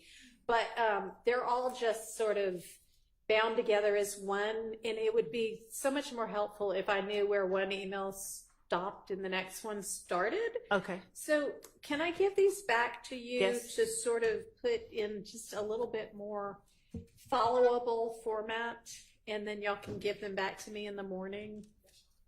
Okay, and if you can start with whomever the attorney for Mr. Zachary is, since he may be the first person. He's not. He wasn't. He won't be? He wasn't. He's not one of these people. He did not plea. He was not a defendant on this indictment. All right, great. Then we won't have to worry about that. Can I ask you a quick question about that? Yes. I may have misunderstood Ms. Love earlier, but when she was talking about giving you these communications, I thought I heard her drop in a clause that said except for the plea negotiations. I don't remember. Did her you say that, saying or did I mishear you? That's the whole point of that. No, the whole point was to provide plea negotiations. Yeah. Okay, great. Thank you. Yeah. Okay. Mr. Shaw, you had some sort of an evidentiary issue to raise. Yes, Your Honor. I believe it's 464 Yankee. It's the historical cell calls of Demise McMullen. The witness identified it as a business record. Of course, we just saw it on this, we saw a CD. But it was briefly displayed to the point that I saw it. It has added columns that 464 Yankee, as it is right now, has added columns that are not in the format that they would have been received from Verizon. That one added column is... Hang on, can you pull it up so I can look at what he's talking about? Go ahead. And so, typically, I do the same thing when I get cell phone records. I add columns to identify the people that I believe are associated with certain phones. And it looks like that's what someone that was not an employee of Sprint did here. And so I see on the screen right now columns A through I. So I'm referring to D, and there's one over on the far right that might be like J or K. Okay. M. So those are things that someone, as part of the investigative team, added those. Let me ask. So we actually did,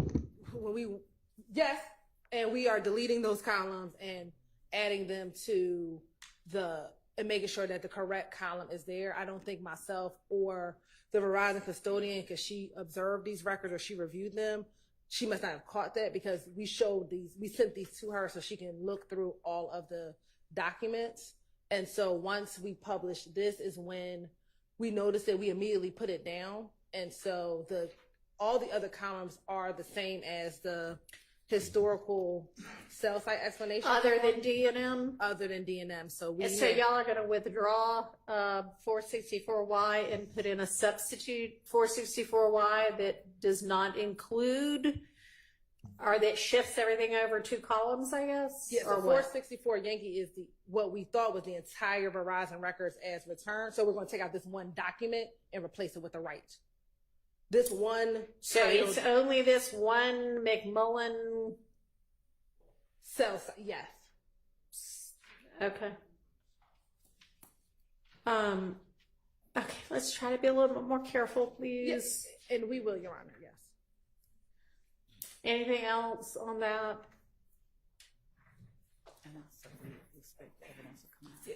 I mean, it's not that this is correct. We do expect the evidence will come out that these are Demise McMullen Okay. records, but we will make sure it is the right records. Okay.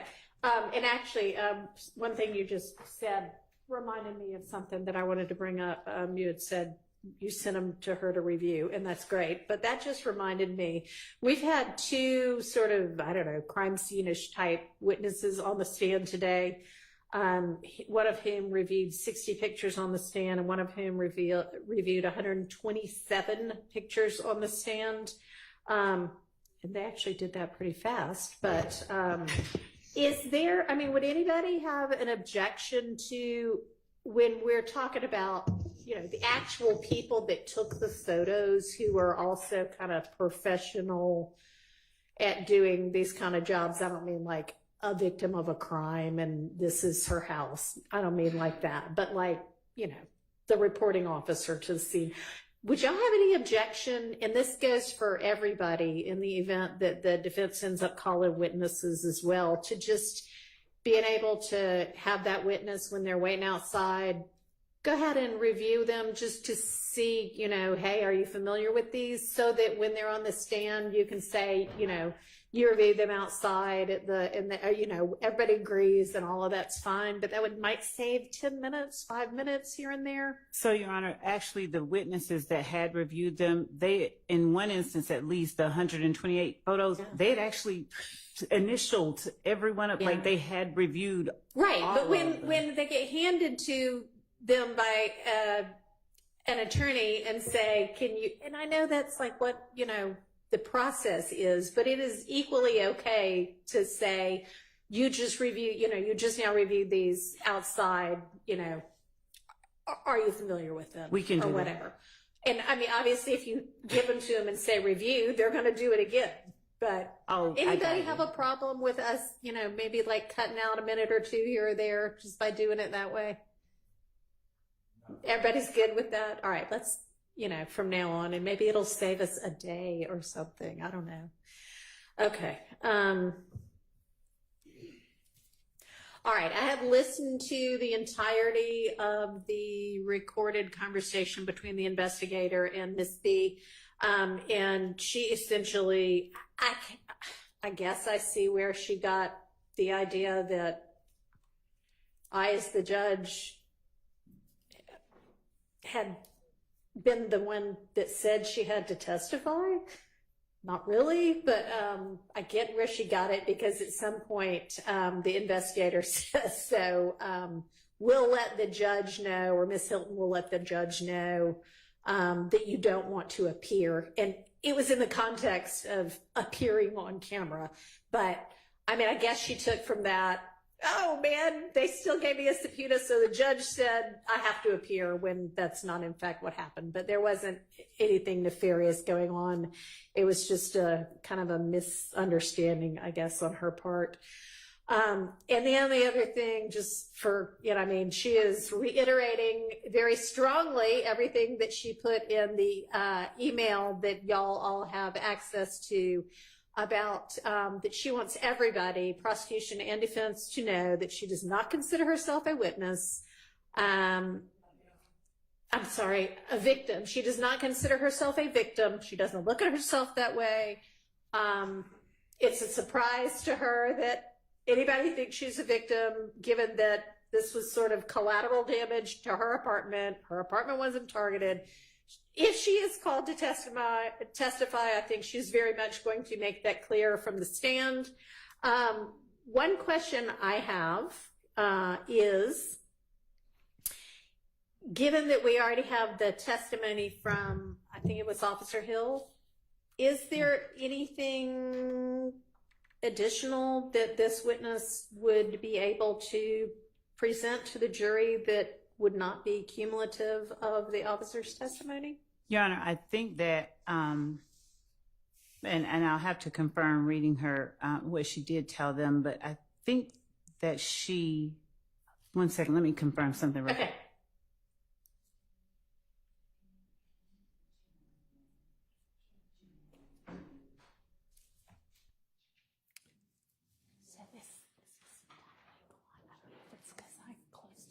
sure, but it's like when you're signing.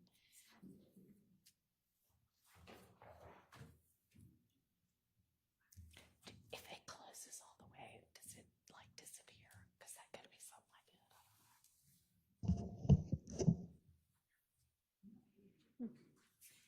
Thank you. It's just the grades.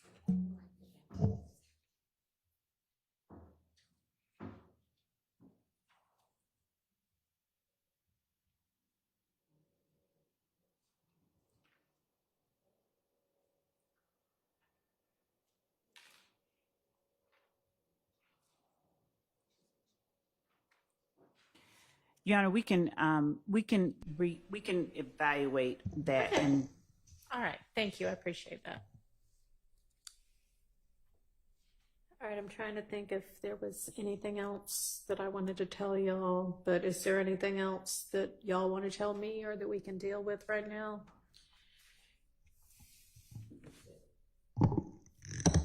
I think I think I briefly mentioned it while we were there at the bench, and the court said that was something we didn't necessarily need to take up, but there may be, given certain evidentiary matters that we could not broach with certain witnesses, there may be a need to bring in. Oh, yes, right, thank you. Okay, so, yes, there were, which officer was it? The officer that reported to Miss not Bees. Bell? No, Miss. Okay. It was Officer Hill. Was it Officer Hill? I don't think so. I think it was before that. Oh, yes. Who the neighbor was. Who was in the neighboring house or apartment. And of course, there were hearsay objections. And I mean, it's a valid hearsay objection, and that's why it was sustained. But out of one side of defense mouths is a lot of, can we move this trial along? The state's taken too much time. Why does the state want to present all of these witnesses? And then the state had apparently cut a witness or two, hoping to just have this officer testify to who lived next door. And now the state needs to bring in one or two or three more people. And it's fine. It's a valid hearsay objection. And maybe, I don't know whether the state had talked to the defense about, hey, we're trying to cut down on, the time that this trial's taken.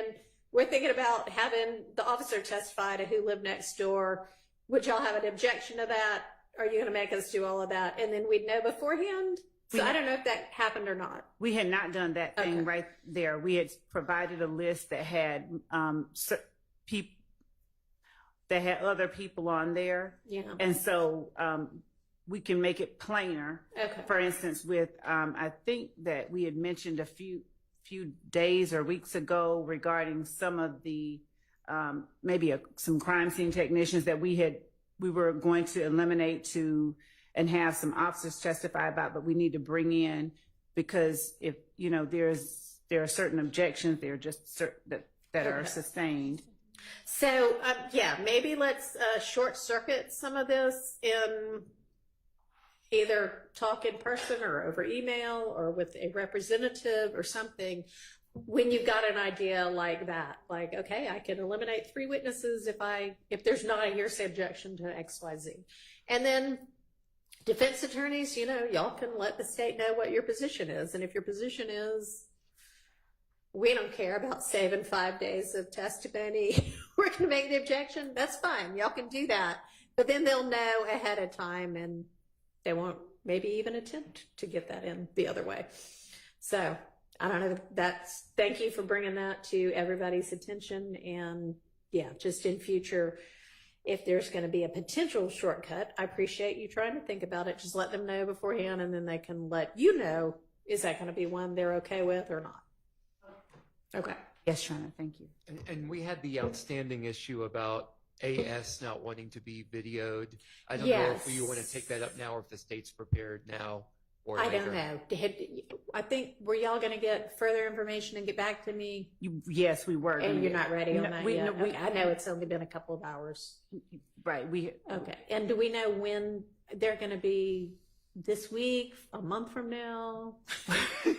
I'm checking because my partner, not the Somewhere in court. between? But no, as the matters that we were bringing up to the court earlier regarding longer people have shifted our. Right, because I don't know who was up here, but y'all all heard there was an expected witness. Was it Turner? Who was it that you said hurt their back? There were two, and Detective Thorpe hurt his back. Thorpe. And obviously the other witness that ended up at Grady this morning. Right. Yeah. So, right. So there has been some, as of, I guess, today, information learned by the state that's going to require some shifting around of witnesses. So do you still expect AS to potentially testify this week, or will they get moved? They may get moved. Okay. We also want, as we're trying to find out certain statuses. Okay. So I guess maybe just let us know first thing in the morning if you have further information or not. Yes, we can do that. All right. And with regard to all of the things that were due from everybody, including Ms. Abbasi was going to give me something. Are those on their way to me? So yeah, we have the brief. We have to file the brief, Okay. but we have the brief written. Yes. Okay. And let's see what else.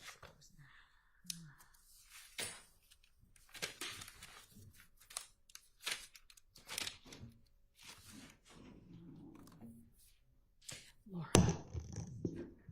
And I think that we are. Let's see what else we do.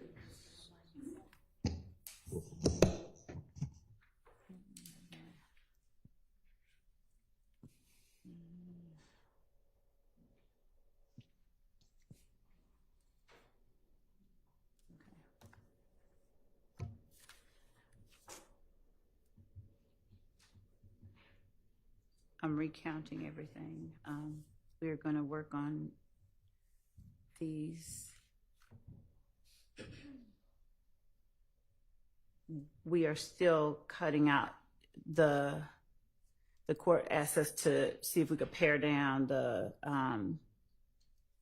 list of co-conspirator statements that we had given, and we were still working paring on that down. Okay. So I guess as you know of, if you've been through 3 pages and you at least know that, Okay. like what is in and what's out for those, just kind of pass it along to the defense, as y'all know, so that they can start to focus on what objections, if any, they want to make to the stuff you do want in. Yes, Your Honor. Okay.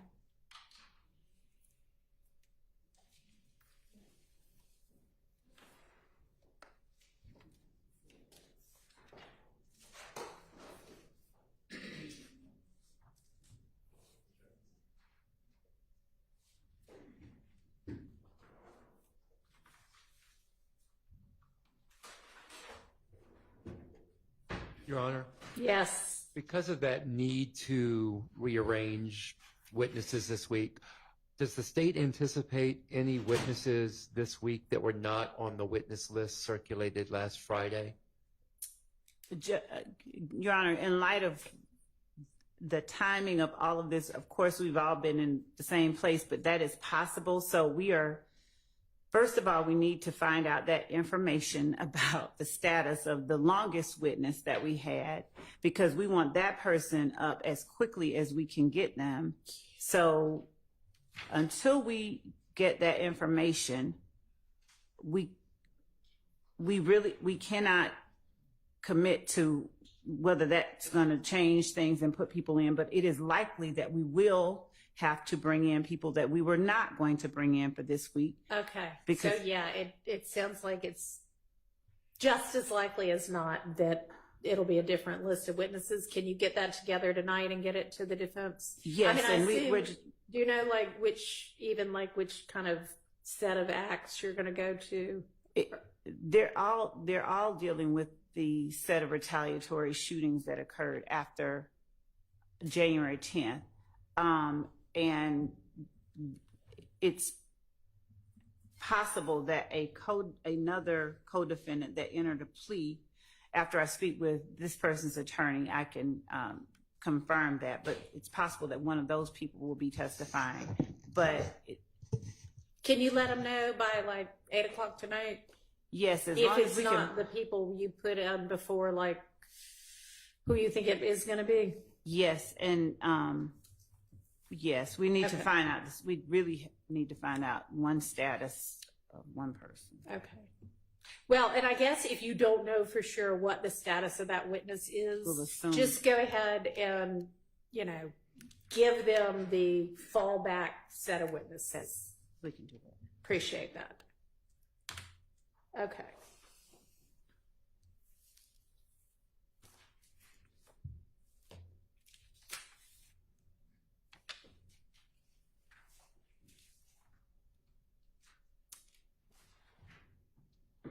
So are there other matters that we can deal with?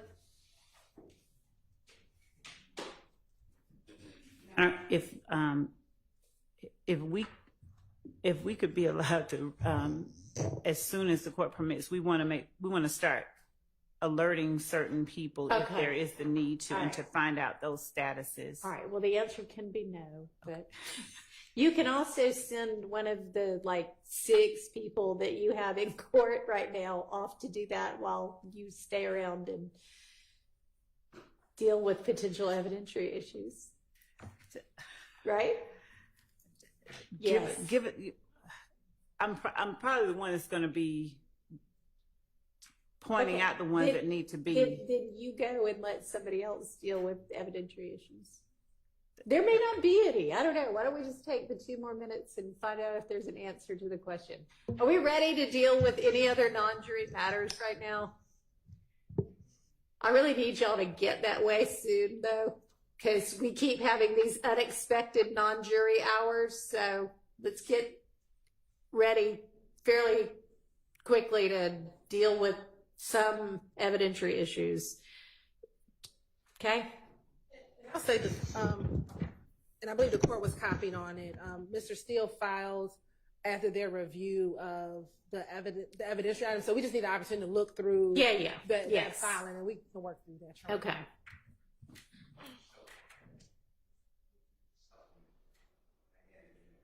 Okay. You added more? Okay, great. All right. Okay. Yeah. Anything else right now? I found that last witness interesting, so I'm getting cases for you, and I put it in writing just so everyone's alert. Okay. And I put it from me, but I did discuss with everyone on the representing people here, representing the accused here. Right. The last witness said that column in 1TT,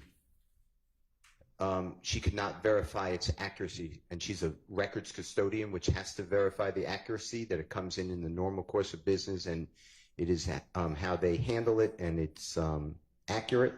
And I have a couple cases, but I'm looking for more. But I'm going to be objecting to that column. I just wanted to give you, if you want to take that up now, but I am looking for more cases, but that will be an objection. And that was preserved, I know, by, we went to the bench and we had specifics on the text messages, certain words, certain messages were not relevant, but I wanted to make it encompass that entire column. Okay. So the objection at the bench was that in terms of the content, we hadn't hashed out Right. whether And now I'm objecting. whether everything was going to come in or not.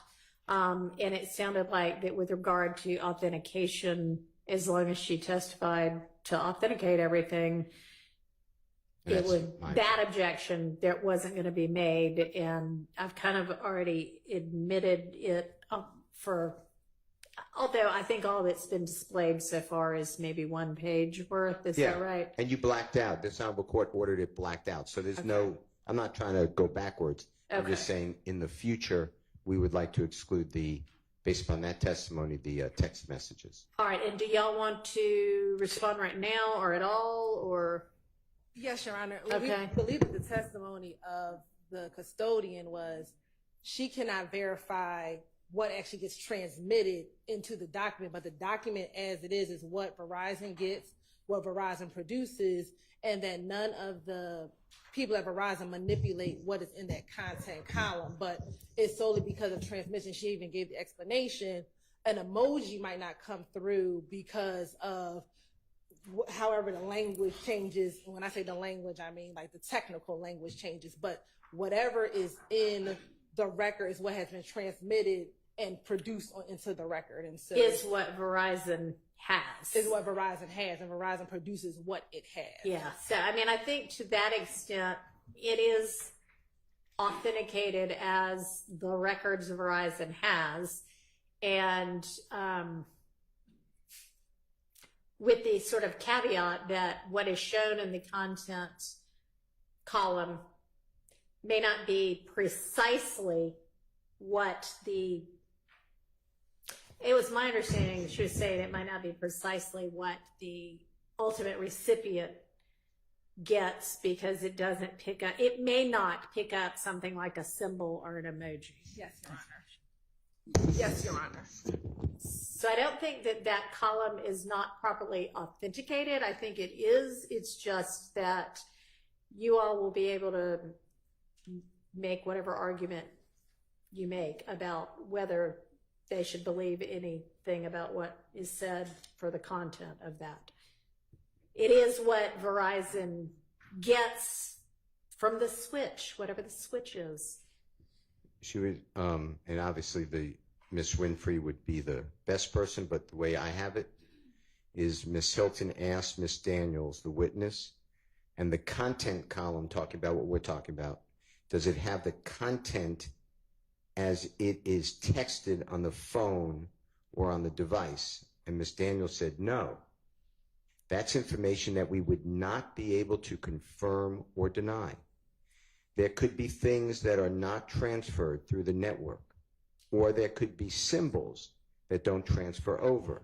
So I can't say one way or another if it's directly like what it was texted.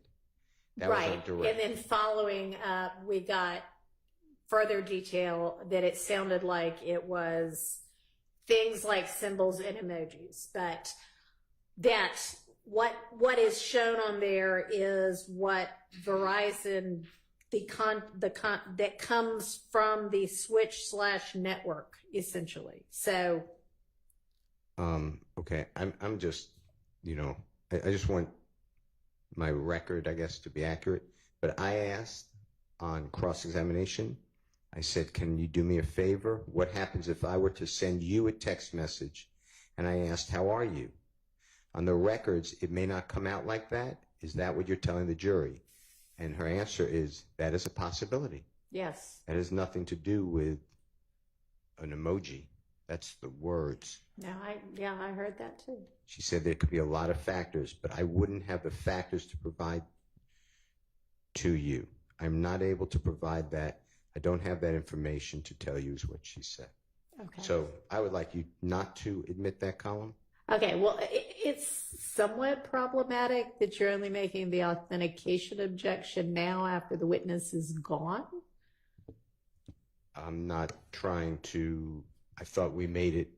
You made a relevance, well, not you, but you, the defense team, made not even a relevance objection, but made an objection to essentially the kind of thing I understood it to be, not as to authentication of anything, but as to should something nonetheless be excluded content-wise because of some other objection, like we've been hashing through with other people's phone calls and interviews and all of those kind of things that are otherwise objectionable. And I'm sorry, that was the way I understood. I think I even said so not authentication. This is just going to be authentication here. Well, I don't believe that witness. I mean, apparently you didn't mean that, but I didn't. Well, I mean don't. that. No, I did not. I wanted to hear from the witness. That's why we would not stipulate. And the witness, I don't believe, laid a proper foundation before this honorable court for text message content. And I don't believe it's waived. Your Honor, I believe their argument would go to weight and admissibility. She said that these are the records that Verizon gets. These are the records that Verizon produced pursuant to the subpoena that she received, and that this is the information that was given from Verizon. Now, whether or not defense counsel wants to challenge the content inside of it based upon what she said, they can, but the records themselves is what came from Verizon. And I think she was clear in. I'm saying that I can't tell you for a fact that this is what was put into the phone, but this is what was transmitted from the switch, and this is what was produced. And again, no one has changed what was in the content column, but this is what is produced directly from the records. And it was probably authenticated because there was no authentication objection at the time in which the records were tendered and admitted.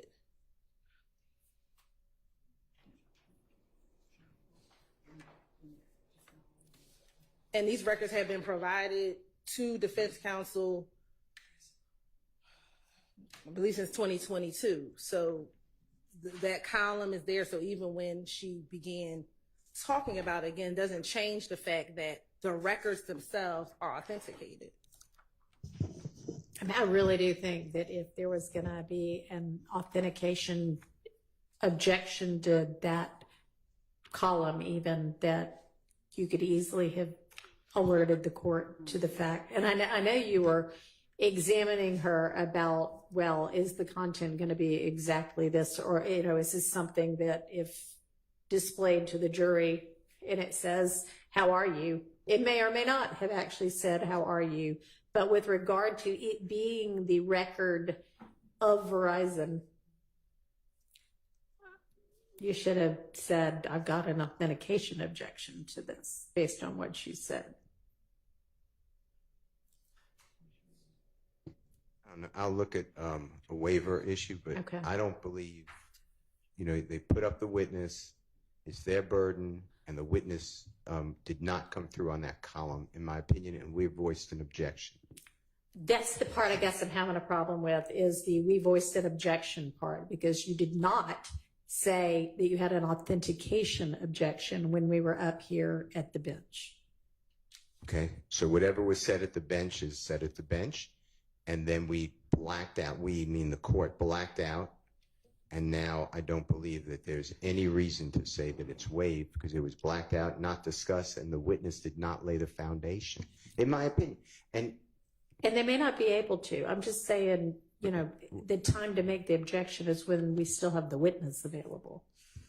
well, then, I mean, the witness was examined, she said on direct, then on cross, and then on redirect, and I don't believe that portion, when a records custodian comes in and they say, I cannot verify the record, this is what I have, but I don't verify it, then they have failed. Well, she's verifying that this is the official record of Verizon. But I can't She's just verify saying, the content. I guess we can't verify that the content is exactly that the content but I mean, this is what she could have clarified if we had known that this was an objection. Yeah, I believe she did. I think she did clarify, because when the question came on cross, what she said is, this is the content that is given from the record, from the switch. So this is... We know what that means. She said network at some point, but I mean, I don't know. Your Honor, I can, if we need additional clarification, I can see if she's available to return. But again, she confirmed that the records that are entered are the records that are produced. That is what has to be authenticated. The content inside of it, she explained, as a Verizon custodian, I cannot say this is what was texted in the phone. However, this is the documentation pursuant to what has been transmitted that comes in. She gave further explanation to explain, I'm talking about emojis might be missing, But I also asked her, does anyone at Verizon change what is in the content itself? And she said no. Right. Because that is the record as produced. So she authenticated the record. If Right. there's a challenge to the content, I guess it honestly is more like Mr. Steele hasn't referred to it in this way, but if there is a column that, and if it is all that could possibly be missing is an emoji or a symbol, that's one thing. But that's, I mean, part of her testimony suggests that. Part of her testimony suggests it may be more from the, if I text you, how are you today? And you can't say whether the record's going to reflect that or not, then maybe it's something more than the emoji. And this is something that could have been cleared up potentially if we still had the witness. But if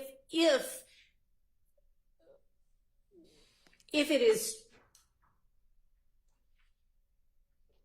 if the contents of the content column can in no way be relied upon to be even close to what actually got texted, and I'm not saying that that is the case, but I'm saying I don't think it's 100% clear about that, then it's essentially would be like a relevance objection to that column, regardless of whether it is the document, the official document from Verizon. So while Mr. Steele has said it's an authentication objection, I mean, is that essentially what you're saying, is that if we don't know whether anything about that content is accurate, then why should that ever go before the jury? Of course, that's what I'm saying. Okay.